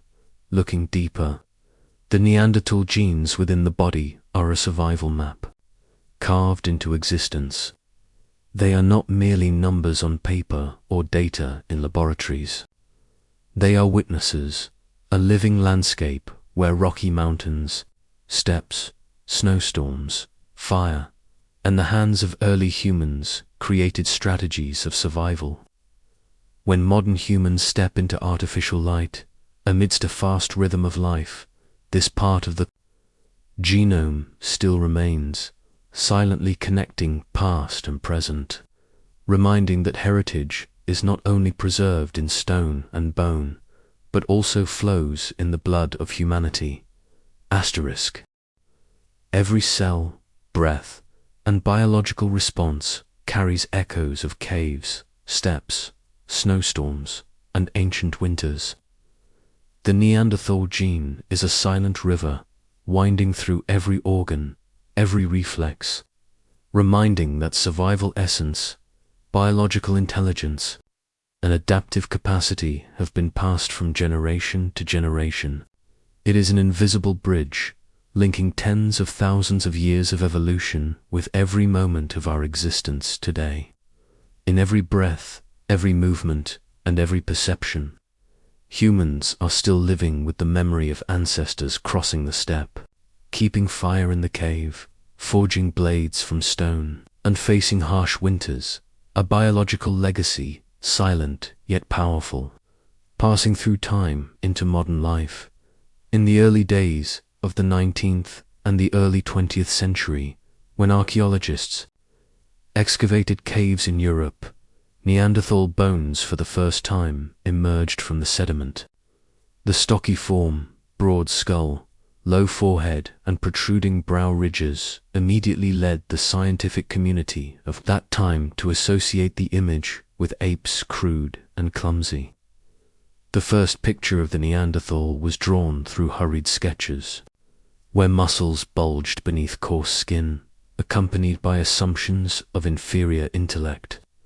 These illustrations were published in textbooks and museum exhibitions, planting into the public mind an image of a brutish apeman, living scattered, lacking social organization, awkward in hunting, and entirely devoid of cultural traces.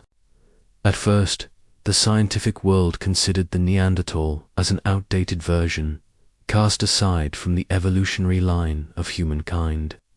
And from there, many assumptions of stupidity and boorishness were repeated in research, exhibitions, and popular books. But each layer of soil, each fragment of stone and bone in the caves, told another story. In Shanadar Cave, bodies were placed in careful positions, surrounded by stones, ash, and dried plantsol, signs of burial rituals. Stone tools were crafted with precision. Each blade and spear point was smoothed, showing patience, planning, and high skill. Traces of fire lit in the caves, providing light and warmth during harsh winters, proved the ability to keep fire, manage food resources, and maintain social cooperation.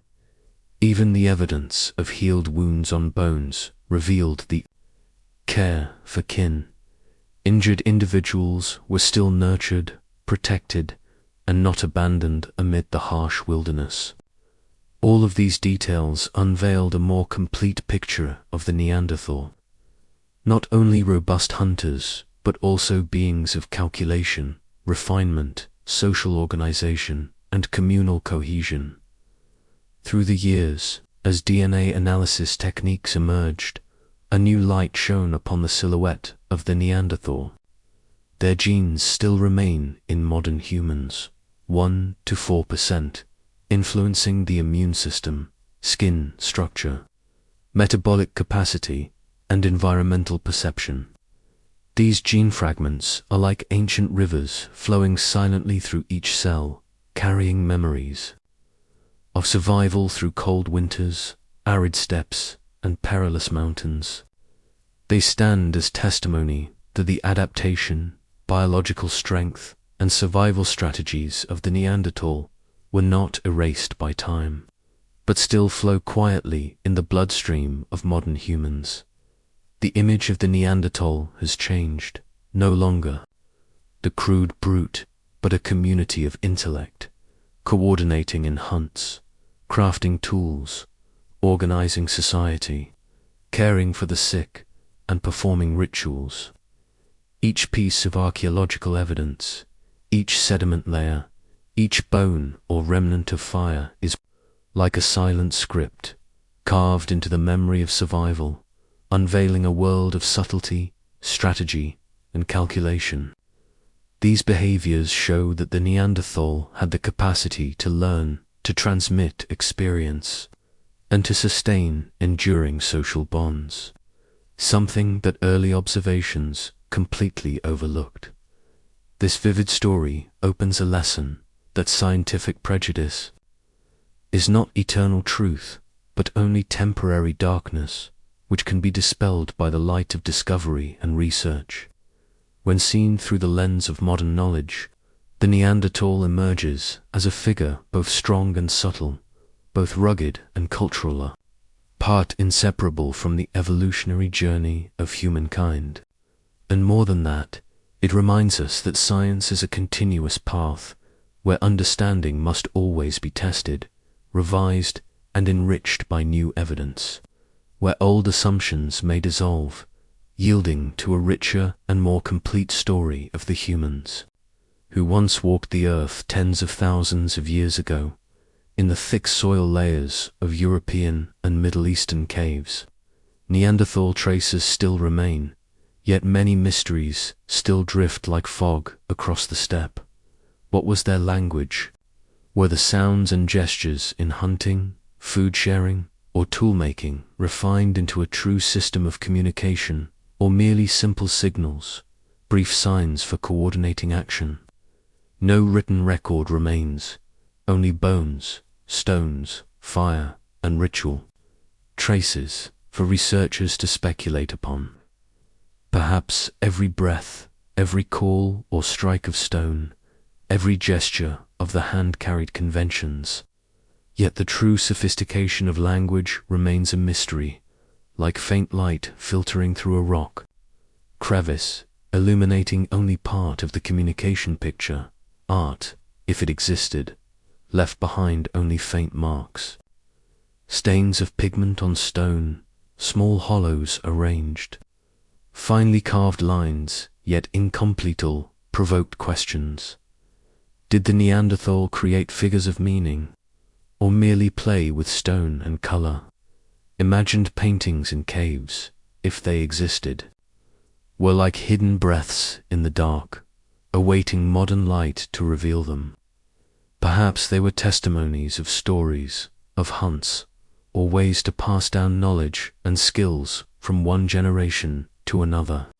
But perhaps they were only accidental marks, or simple aesthetic curiosity, brief stirring in the mind of early humans, leaving behind four descendants' questions with no answer. Faith, funerary rituals, or the arrangement of stones around bodies. In Shanada, caves suggest care and awareness, yet remain shrouded in mystery. Were the stones, ashes, and dried plants placed around the dead as signs of ritual, or were they the incidental results of the environment? Did the Neanderthal perceive death as a natural part, or had they formed spiritual rites, primitive beliefs about existence after death? Each body, each sediment layer seems to hold untold stories, where life and death intertwined, where awareness of community, of order and care, was reflected in even the smallest detail. Each question opens like a path into the night. Not enough light to see clearly, yet enough to imagine, enough to envision. Archaeologists, geneticists, anthropologists, and environmental reconstructionists are step by step connecting the fragments. They listen to the sound of the soil layers, observe carvings on stone, analyze fossilized plants and bones to reconstruct rhythms of life, hunting seasons, and the subtle behaviors of the Neanderthal. But between solid data and silent gaps, the Neanderthal still appears as a deep enigma, strong, intricate, and not yet fully understood. These unanswered questions are not only challenges to science, they are reminders that the memory of early humankind exists not only in genes, bones, or tools, but also in silence, in what has yet to be discovered, waiting for imagination and modern research to illuminate. They remind that understanding of the past is never complete, yet it is precisely these gaps, these unsolved mysteries, that keep the figure of the Neanderthal alive in human imagination. Like silent breaths in caves, like footprints lingering on snow, like ancient rivers in DNA flowing quietly through each generation at dawn in the caves. Light filtered through cracks in the rock, forming thin beams across the damp ground. Smoke from the night's fire still rose, curling gently around the boulders, covering them with a haze like mist. The Neanderthals gathered around the fire, but today was not for hunting or tool-making. The space was silent, except for the crackling of dry wood and the whistling of wind through the cave mouth, threading through the narrow gaps, bending around. Stone like a vast stream of cold air. One individual placed a hand on stone, tapping softly, creating resonant sounds across the cave walls. A small stone was pressed onto the surface, leaving delicate incision circles, curving lines, repeated dots. These sounds and marks might have been play, or perhaps a form of communication of unknown structure. Each tiny detail raises a question. Was this a primitive language, a system of symbols, or a way to convey the story of the previous day's hunt? Each beat, each carving reflected an inner world so intricate that modern humans can only imagine. Like a quiet music echoing between stone and faint light, around a body newly placed in a stone hollow. Small rocks and ashes still lay intact. Combined with a few dry branches, other individuals added more stones, moving carefully, maintaining distance, respecting the space. The fire crackled rhythmically, merging with the sound of stone against stone, like a silent music. Were these gestures, spiritual rituals, or merely acts of care that had become instinct? No one can ask any longer. Only the traces remain upon the thick layers of soil, keeping their secrets. Looking closely, every stone, every mark of charcoal, every small arrangement reveals calculation, observation, and even respect for death. Signs of a subtle awareness that time has not yet fully uncovered. Asterisk. Outside the cave, the evening light fades, casting shadows upon the stone floor. The carvings, the fragments of color, or the scattered dust of charcoal become an unspoken record, preserving the delicacy and imagination of the Neanderthal.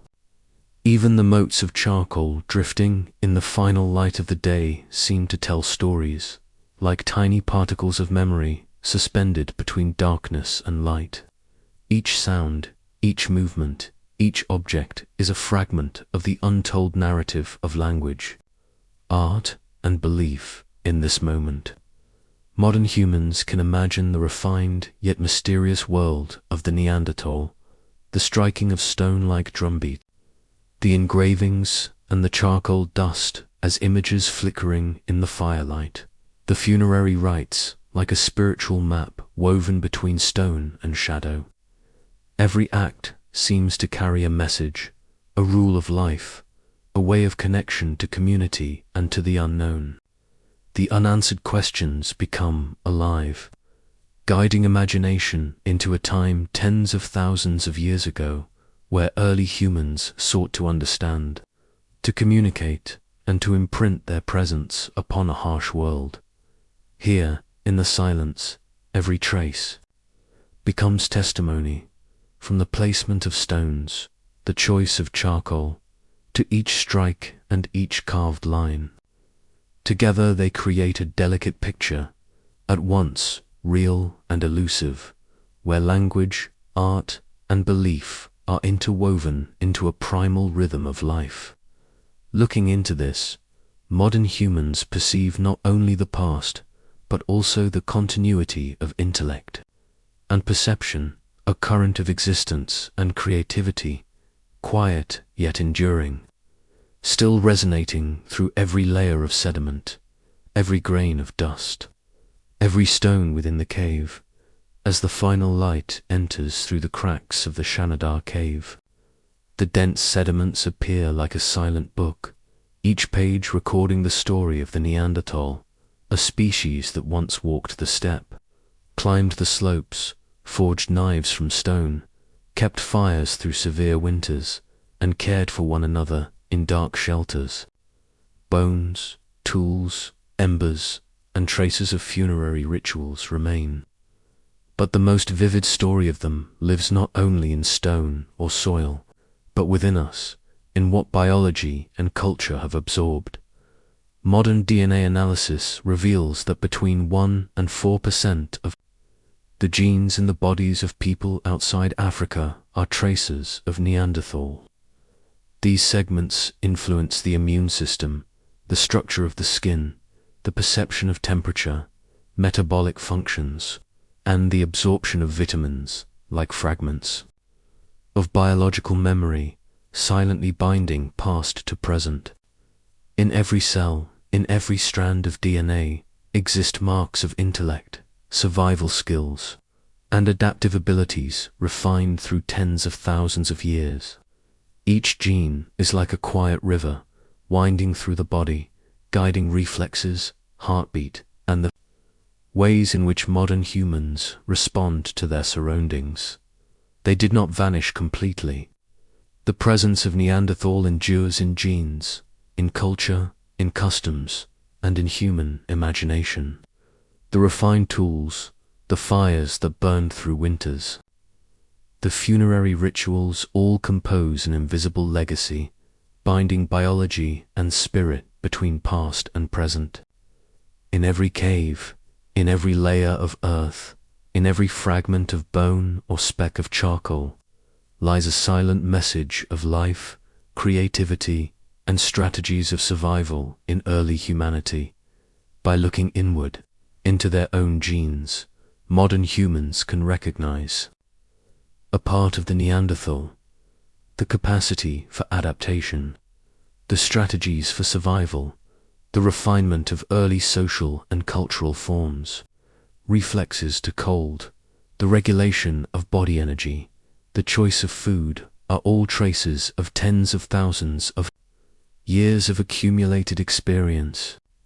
They continue to live within every heartbeat, every gesture, every thought of survival and creativity. Like an invisible memory still coursing through human veins, the Neanderthal are not merely an extinct species, but a biological memory, a spiritual and physical legacy. Through the layers of soil, through genes, through stories retold and reconstructed, they remain present, quiet, enduring, and inseparable from the journey of humankind. And in every step across, the step that seems changed, in every flame flickering in the modern caves of humanity, in every ritual, every creative act, every adaptive skill, still echoes the Neanderthal, like a living current, enduring, linking past with present and future. Under the dim light of winter, the fire in the Shanidar cave flickers, red flames dancing on frost-covered stone walls. Smoke rises, winding between cracks of rock, like invisible strands of DNA flowing through time. Every flame, every bone, every stone tool resonates with the sound of centuries, the breath, the footsteps, and the hands that once forged life. Within the bodies of modern humans, the Neanderthal genes still flow like smoke and mist, quietly recording the cold winters, the winds through valleys, and the enduring strength of primal hands. Cells are like microscopic caves, within which genes are sediments, the firm stones that uphold the body, shaping reactions to cold, to scarcity of food, to the threat of disease. Every heartbeat, every breath, every movement of the present moment is supported by the biological memory of Neanderthal, a legacy lit by ancient fire, across long winters, through ice and heavy snow. From afar, the picture grows wide and alive. The cave where the fire flickers, the strong hands touching stone, the hunted beasts, the soil filled with bones and ash, and beyond, the quiet current of genes flowing through tens of thousands of years, connecting past to present. The Neanderthal persist not only in history or fossils, but within the living stream, within biological structure, within the adaptive intellect of modern humans. At last, amid wind, frost, and dim light, the story of the Neanderthal still resounds. Their figures no longer upon the steppe, yet their vitality, their strategies, and their intelligence are woven into every breath, every reflex, every cell. Caves, fires, winters, and the flowing genes form a biological epic where past and present meet, reminding that survival, subtlety, and adaptive strength are legacies that never fade, continuing to flow in the blood of humankind. When the first light of day filters through the cracks in the rock, the frost-covered stones glisten like silver mirrors, reflecting ancient sediments etched deep by time. In this silence, every trace of fire, bone, and stone is no longer mere matter, but maps leading back across tens of thousands of years, reminders of Neanderthal hands that carved with patience, eyes that searched for prey, and breaths that matched the rhythm of harsh winters. The Neanderthal genes within modern bodies are like an underground river, quietly running through each cell, carrying the biological memory of survival and adaptation. They influence not only immunity, the skin, or temperature perception, but also energy exchange, fat metabolism, and vitamin D absorption, survival strategies that helped ancestors endure famine, cold, and illness. Every heartbeat, every breath, every reaction of the modern body carries a subtle memory, quietly linked with the ancient hands, eyes, and steps of the Neanderthal. Beyond genes, the cultural legacy is visible in each refined stone tool, each smoothed blade, each spear fixed firmly into a wooden shaft, bones shaped into implements or ornaments. The smoke of fire still lingers in Shanadar, the engravings on stone. The funerary rituals stand as testimony to the intellect, double quotes, wisdom, imagination, and the capacity for learning through many generations. The stones placed around the body, the remaining ashes, and the dry branch were not merely accidental traces, but testimonies of the awareness of death, of respect, and of primordial belief. This scene was like a symphony of biology and culture, the fire crackling and burning, the smoke rising and winding along the rock walls, blending with the rhythm of stone striking, the forging of tools, the careful footsteps, and the silent gestures around the body. The space became the center of communal life, sharing food, keeping the fire, learning tools, performing ritual. Each sound, each movement was the rhythm of survival, the spiritual message connecting past and present. Even when modern humans walk through the streets or under artificial light, the Neanderthal is still present in the genes, in the capacity to adapt to the environment, in the survival intelligence, and in the spiritual rituals left behind by the early ancestors. They did not completely vanish. They continued to live, enduring, silent, and profound.